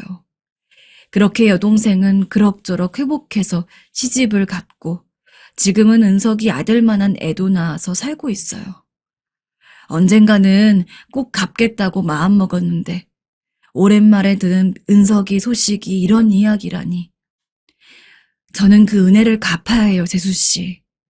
은석이 아들 자라는 동안 제가 보탬이 되어드리고 싶어요. 남자들 사이에 있던 일이고 한창 사느라 바빴기에 저와 남편은 이런 사소한 이야기를 나눌 틈이 없었어요. 그리고 사실 남편 성격상 이런 이야기는 저에게 굳이 하지 않았을 것 같기도 합니다. 너무 당황스럽고 어떻게 해야 할 바를 몰라서 저는 마땅한 대답도 하지 못했으나 장례를 치르고 가는 길 제 아들에게 연락처를 받아갔더군요. 그렇게 해서 어느덧 남편을 보낸 지 6개월이 넘은 시간을 보내고 있는데 저희 아들 교육비와 생활비로 조금 보탬이 되길 바란다며 매달 150만 원씩을 보내주고 계십니다. 이제 6학년인 우리 아들을 대학교까지 쭉 지원을 해줄 수 있게 부디 마음을 열어달라고 하시는데 참 얼떨떨합니다. 친손자를 둔 저희 부모님마저 제가 궁상 떨고 사는 것 같아 꼴보기 싫다고 연락도 끊으셨는데 남편의 친구가 이렇게 우리 모자를 돕겠다고 하시네요. 어쩌면 남편이 홀로 가며 남긴 우리를 향한 마지막 선물이 아닐까 생각을 해야 하는 걸까요? 보통 힘든 경제 상황이 아니기에 저도 거절하기는 힘든 상태고 매달 저렇게 직접 돈을 가져오시고 부부가 오셔서 먹거리를 챙겨주고 가시니 그 모습을 보면서 참 여러 가지 생각이 오가네요. 이렇게 지원해 주시는 것들을 받으면서 살아가는 것이 맞는 걸까요? 저 혼자 생각하기에는 지혜가 부족해서 고민이 많아집니다. 여러분들께서 부디 지혜를 나누어 주신다면 감사하겠습니다. 저는 지금 인생 최대 고비에 서 있습니다. 아무리 생각해봐도 답이 나오지 않는 긴 터널을 건너고 있는 것 같습니다. 이 사연을 들으시면 저를 욕하실 분들이 많을 것 같지만 욕은 욕대로 먹겠습니다. 하지만 지금 제 상황에서 할 수 있는 최고의 방법을 인생 선배님들께서 알려주셨으면 합니다. 사람 한 명 살린다 치시고 끝까지 경청해 주시면 감사할 것 같습니다. 어렸을 적 저는 부모님을 교통사고로 여의고 친할머니와 같이 살았습니다. 머리가 점차 커지면서 입학식 때나 학교 행사가 있을 때면 부모님이 와서 축하해주고 소풍 갈 때는 엄마가 싸준 도시락을 먹고 아빠가 학교까지 바래다 주는 모습 등 언제나 부모님과 사는 제 또래들이 부러웠습니다. 그에 비해 저는 항상 모든 것이 할머니가 해주는 것이었어요. 저희 집은 남들보다 가난한 집이었고 할머니의 사랑만으로는 제 마음을 채워주기에 부족했습니다. 특히나 제가 외동딸이었기 때문에 형제가 없으니 더 외로웠어요. 가난했기에 못하는 것도 많아 창피하고 부끄러웠습니다. 친구들끼리 요즘 유행하는 물건들을 자랑할 때마다 그저 거기에 반응해주는 것밖에는 하는 게 없었죠. 이런 마음은 사춘기로 접어들자 삐뚤어지기 시작했습니다. 할머니께 화내고 짜증내는 일이 많아졌어요. 왜 우리는 이렇게 살아야 하는데? 나도 다른 애들처럼 이쁜 옷 입고 여행 다니고 그러고 싶어. 친구들이 우리 집이 어떤지 아니까 이젠 뭐 하자고 말을 안 해. 나를 끼워주질 않는다고. 진짜 짜증나. 너무 싫어. 싫다고. 그럴 때마다 할머니는 항상 미안하다는 말밖에 하지 않으셨습니다. 그런 할머니가 너무 미웠어요. 그래서 점차 집보다 밖에서 지내는 시간들이 많아졌습니다. 그리고 고등학교도 다니지 않고 나쁜 친구들과 어울려 다니기 시작했죠. 지금 생각하면 정말 바보같이 철이 없었던 시절이었습니다. 희연아, 오늘도 나가니? 밥도 안 먹고 또 밤늦게 어딜 가누? 됐어, 할머니. 내 마음대로 할 거니까 신경 꺼. 항상 저를 걱정하는 할머니를 두고 여느 때와 같이 나쁜 친구들과 어울려 다니면서 술과 담배를 하고 다른 애들 삥 뜯기도 하고 심지어 돈이나 물건을 훔치는 일을 종종 하게 되었어요. 훔치다 걸려도 한두 번은 보호 처분을 받아 풀려났지만 17살쯤에는 결국 1개월 정도 소년원에 한번 갔다가 나오게 되었죠. 이런 일을 겪을 때마다 할머니는 우셨습니다. 미안하다. 내가 너를 잘못 키워서 이렇게 된 거다. 다 내가 잘못한 거야. 미안해. 그렇게 하루하루 저 때문에 우시는 할머니 모습에 반성은커녕 질려버려 20살이 되자마자 짐을 싸 나와버렸습니다. 이제는 제 스스로 돈을 벌어야 했습니다. 일자리를 얻어보려고 했지만 가방끈도 짧고 특출날 정도로 잘하는 것도 없어서 제대로 된 일자리를 얻기도 힘들었습니다. 결국에 일하러 들어간 곳이 술집이었어요. 그리고 빠르게 큰 돈을 벌려면 술집에서 일하는 게 제일이라고 생각했고요. 술집에서 손님들 오면 옆에서 술 따라주고 노래해주는 흔히들 아는 술집 아가씨였습니다. 술집에서 일하는 것은 생각보다 정말 고된 일이었습니다. 돈을 많이 벌 줄 알았지만 돈 버는 것에 비해 정신적으로도 육체적으로도 힘들었어요. 막 들어온 애들은 잘하는데 넌 몇 년을 해도 못하니? 그간 같이 있었던 정이 있으니까 이러고 있지? 안 그랬으면 너 벌써 잘렸어. 많이 불러가야 팁도 받고 돈을 좀 더 버는데 저는 다른 애들에 비해 부르는 횟수가 적으니 돈 모으기가 쉽지 않았습니다.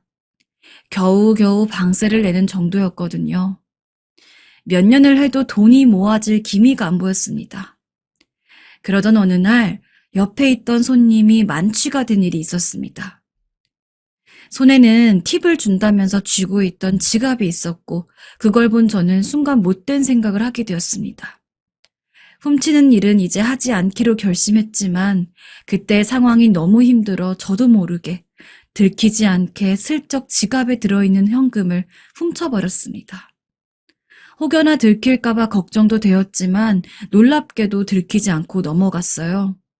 들키지 않았다는 사실에 신난 저는 그 일을 계기로 손님들을 만취가 되게 만들어 지갑에 들어있는 돈을 훔치기 시작했습니다.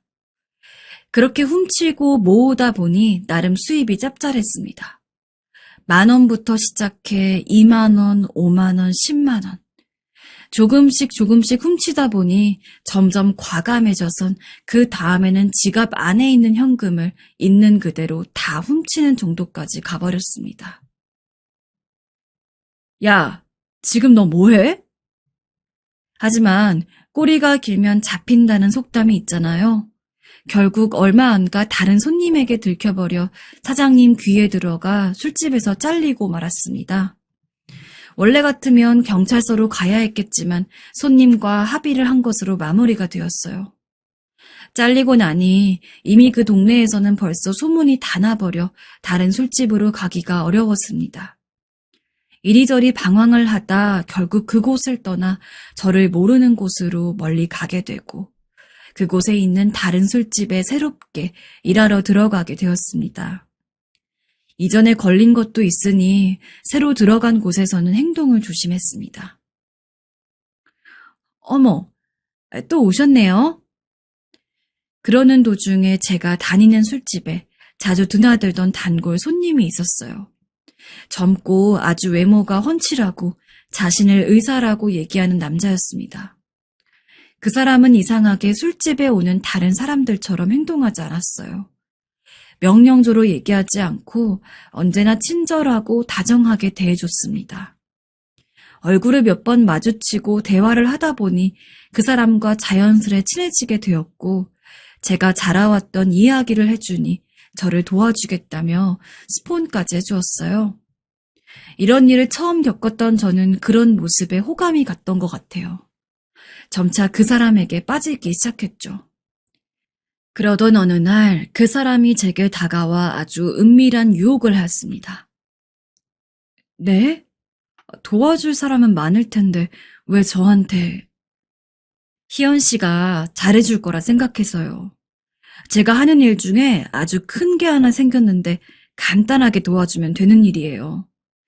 이 일이 성공하면 아주 넓은 아파트로 옮길 수 있어요. 희연 씨, 계속 이렇게 살고 싶은 마음 없잖아요. 이곳에서 떠나 나와 같이 사는 거 어때요?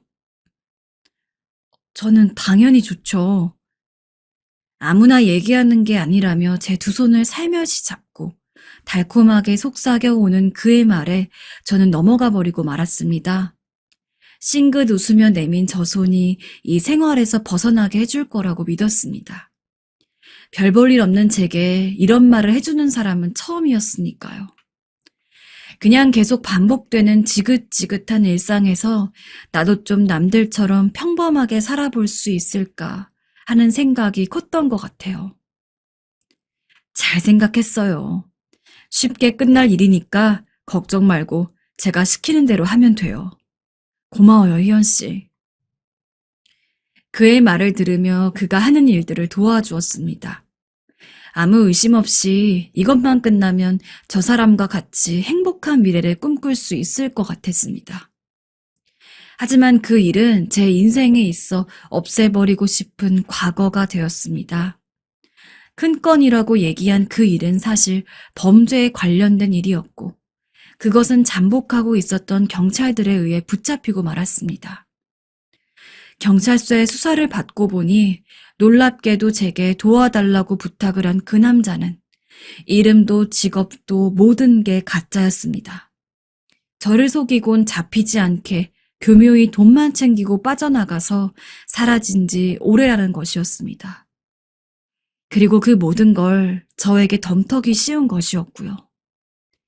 그 사실을 도저히 믿을 수가 없었기에 떨리는 손으로 그의 번호로 몇 번이고 연락을 해봤지만 없는 전화번호라는 알림만이 들려왔습니다.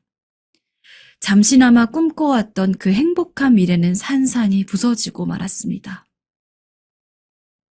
형사님, 저도 속았어요. 저도 피해자라고요. 속은 거라고 해도 죄는 죄였기 때문에 결국 5년 정도 징역을 받고 교도소에 들어가게 되었어요. 소년원에 잠시 있었던 것과는 완전히 다른 생활이었습니다. 그 당시 23살이었던 제 인생은 여기서 끝난 거라 생각했습니다. 눈앞이 캄캄하고 앞으로 무엇을 해야 할지 막막했습니다. 내 인생은 어디서부터 잘못된 걸까? 내가 자초한 일인 걸까? 정에 목이 메말랐던 걸까?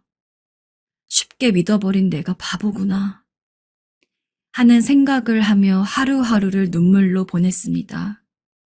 마치 내일 죽어도 괜찮은 사람처럼 의욕 없이 지내왔던 저를 바꾸게 한 계기가 교도소 내의 종교활동 시간이었던 것 같아요. 처음에는 그냥 성경 구절을 읽으며 시간을 보내보려고 했던 것이 구절을 한 줄 한 줄 읽어내려갈 때마다 제게 괜찮다며 위로를 해주는 것 같았습니다. 그러면서 제가 해왔던 모든 일들을 생각하며 반성을 하는 시간을 갖게 되었습니다. 특히 어릴 적 마음고생 힘들게 했던 할머니께 많이 죄송하고 또 죄송했어요. 이 생활을 끝내고 사회로 다시 나가게 되면 할머니께 용서를 구하고 싶었습니다. 그리고 지금까지와는 다른 새 사람이 되겠다는 마음을 품게 되었습니다. 이런 다짐으로 저는 새로운 꿈을 가지게 되었어요. 바로 간호조무사였습니다. 하나님을 믿게 되니 사회에 꼭 필요한 사람이 되어 베풀자는 생활 신조가 생기면서부터였던 것 같아요. 제가 가진 것을 나눌 수 있는 사람이 되고 싶었습니다. 그래서 그 꿈을 이루기 위해 안 했던 공부를 시작했어요. 코피까지 흘려보면서 말이에요. 그 결과 검정고시도 합격하고 간호조무사 자격증도 얻게 되었습니다. 수감 생활도 사고치지 않고 잘했더니 모범수로 형기보다 일찍 나오게 되었습니다. 정말 기뻤습니다. 이왕 새 사람이 되고자 한 거 개명도 했어요. 병원 취직에도 성공하여 완전히 전과는 다른 새 삶을 살기 시작했어요. 그리고 집을 나간 후로 한 번도 찾아가지 않았던 할머니께도 용기를 내어 찾아갔습니다. 할머니, 죄송해요. 제가 다 잘못했어요. 마음 아프게 해드려서 정말 죄송해요. 괜찮다. 이렇게 다시 보러 와준 걸로 다 괜찮다. 나는 이미 다 용서하고 있었어. 그 말에 할머니 곁에서 펑펑 울다 잠들었습니다. 할머니께 못다한 효도를 하고 싶었기에 다시 할머니와 살게 되었고, 최대한 잘해드리며 살았습니다. 정말 지금 생각해도 저를 용서해 주셔서 정말 감사했습니다. 그렇게 성실하게 일을 하며 살아가던 도중에 새로운 사랑이 저를 찾아왔습니다. 바로 지금의 남편이었어요. 남편은 저와 나이가 동갑이었습니다. 교회에서 만나게 되었는데 성격도 좋고 아주 건실하게 사는 사람이었어요. 처음에는 친구로 지내다가 어느새 연인으로 발전을 하였습니다. 그렇게 5년간 연애를 하고 있던 중 남편이 제게 결혼을 하자고 얘기한 것입니다. 내가 어떻게 너랑 결혼을 할 수 있겠어? 처음에는 망설였습니다. 마음 같아선 결혼하고 싶었어요. 하지만 저는 남편보다 가방끈이 짧았고 부유한 집안에서 자라지도 안정적인 직업을 가진 것도 좋은 가정 환경에서 자란 것도 아니었으니까요.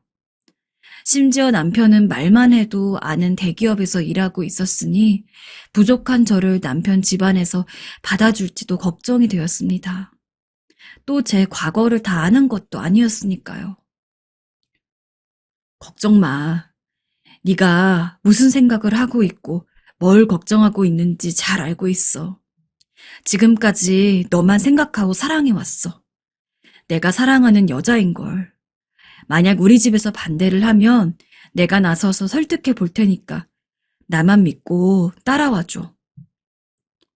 한번 배신당해봤던 저는 누군가를 믿는다는 것이 두려웠지만 5년간 제게 보여준 그의 모습은 성격 좋고 성실하고 저를 정말 사랑해주는 모습에 정말 이번만큼은 믿고 의지해보고 싶었습니다. 그래서 남편의 프로포즈를 받아들였습니다. 결혼 허락을 받기 위해 처음 남편의 집으로 찾아갔을 때에는 무척 긴장이 되었습니다. 혹여 반대를 하실까 봐요. 그래, 결혼하거라. 둘이 잘 맞다고 하고 자식이 이렇게 좋다고 하는데 반대할 부모가 어디 있겠어. 어서 날짜 잡고 식을 올리자꾸나. 정말 의외의 반응이었습니다. 이렇게 잘 풀려도 되는 것일까 하는 불안감이 있었지만 저를 보며 결혼할 수 있다고 방긋방긋 웃으며 좋아하는 남편을 보니 부정적으로 생각하지 말고 행복하게 지낼 생각만 하자고 생각했습니다. 그렇게 지금의 남편과 결혼식을 올리며 제가 꿈꾸던 평범하고 행복한 일상을 보냈습니다. 그리고 시댁 식구들과도 두루두루 잘 지냈는데 특히 저와 친하게 지내는 막내 아가씨가 있었어요. 막내 아가씨는 갓 20살이 된 대학생이었는데 대학교 때문에 저희 집에 잠시 머물며 살고 있었어요. 우리 막내 아가씨 자랑을 해보자면 막내 아가씨는 먼저 선입견이 없고 싹싹한 성격이에요.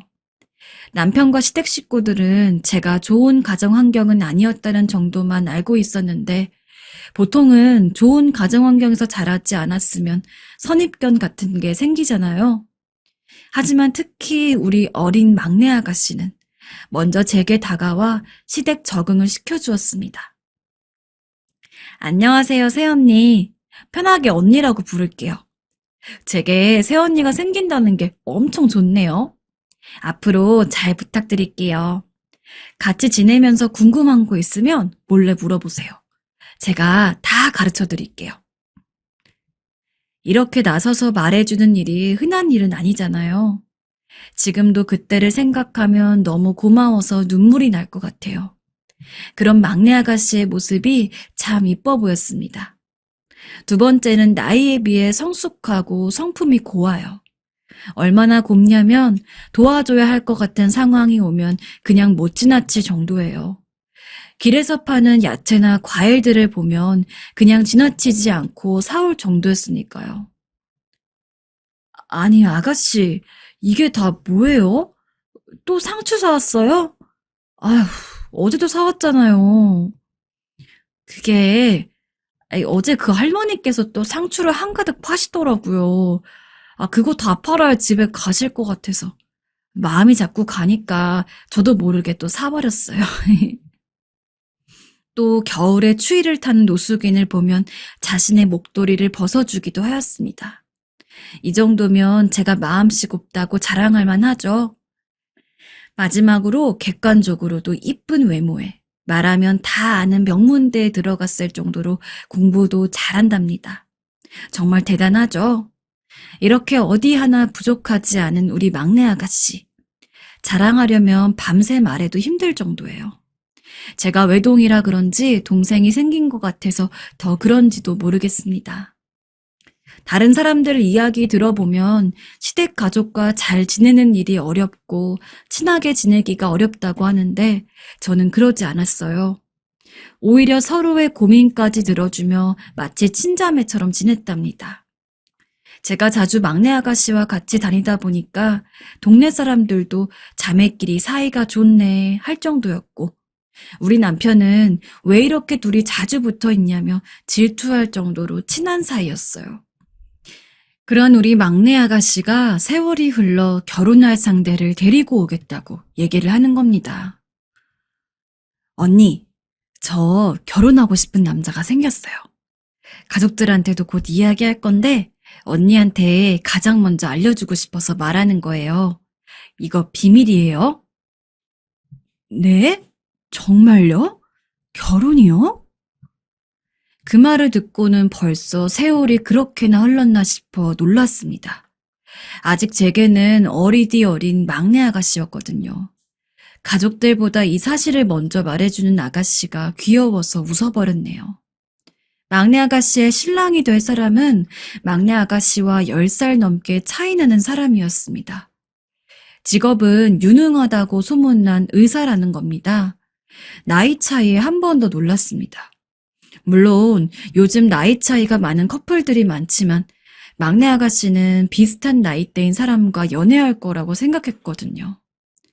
아무리 의사라고는 해도 솔직히 우리 막내 아가씨가 더 많이 아까워 보였고 마음에 든다는 느낌이 없었어요.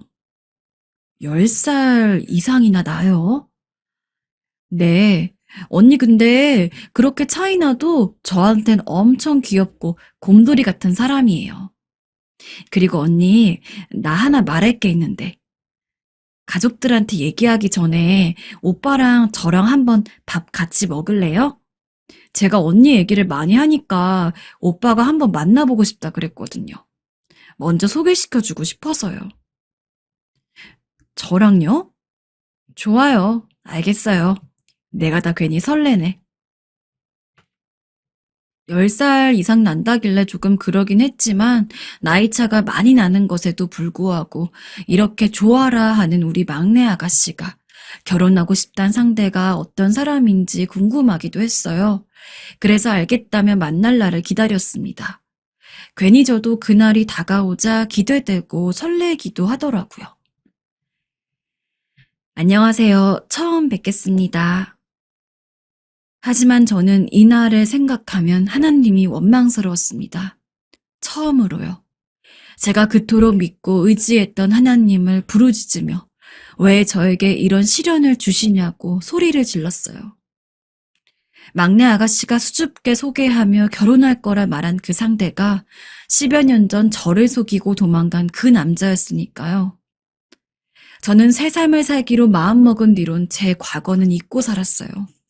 하지만 그 얼굴을 보자마자 제 과거가 주마등처럼 지나가고 뚜렷하게 생각이 나더군요.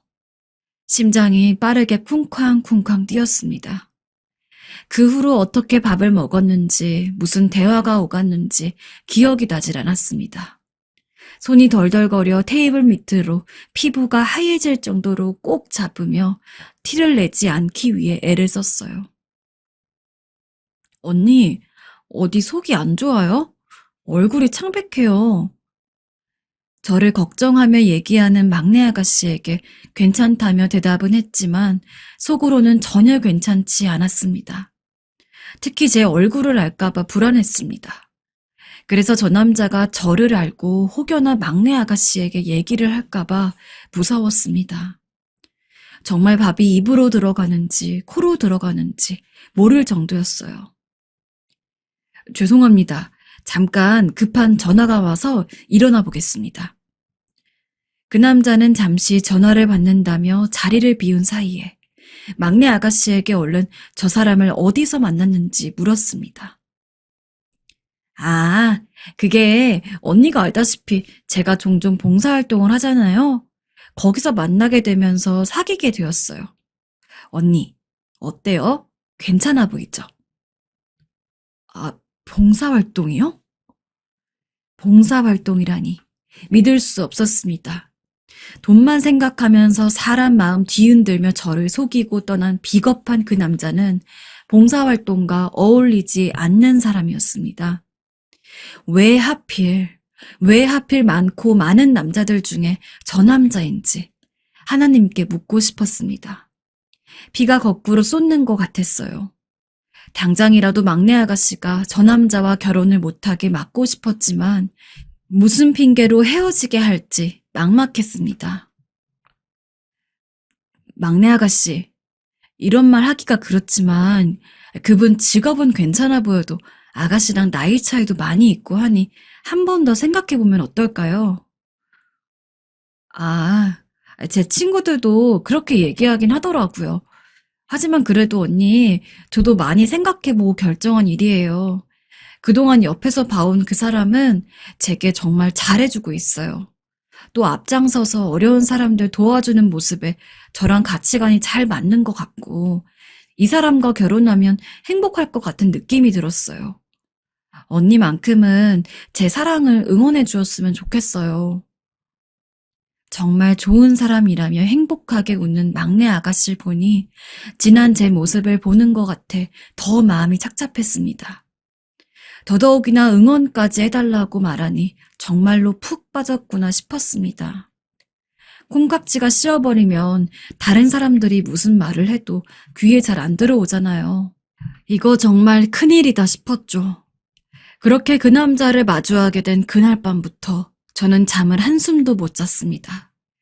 혹여 저 모습이 또 거짓이라면 우리 막내 아가씨가 저처럼 될까봐 불안했거든요. 대체 무슨 꿍꿍이로 막내 아가씨에게 접근한 건지 모르겠지만 확실한 것은 저 남자와 결혼하게 되면 아가씨는 불행할 게 뻔했습니다. 그 남자의 진실을 얘기하려자니 아가씨에게 제 모든 과거를 알려야 했고 막내 아가씨라면 다 이해해 줄 것 같았지만 혹시라도 이해해 주지 않을 가능성에 차마 말을 못하고 있었습니다. 남편에게 말해도 마찬가지일 것 같았어요. 남편을 못 믿는다는 것은 아니에요. 이 믿음이 깨지는 모습을 볼까봐 무서웠습니다. 저를 바라보는 따뜻한 시선들이 차가워질까봐 두려웠습니다. 지금이 행복하고 평화로운 일상을 망치고 싶지 않았어요.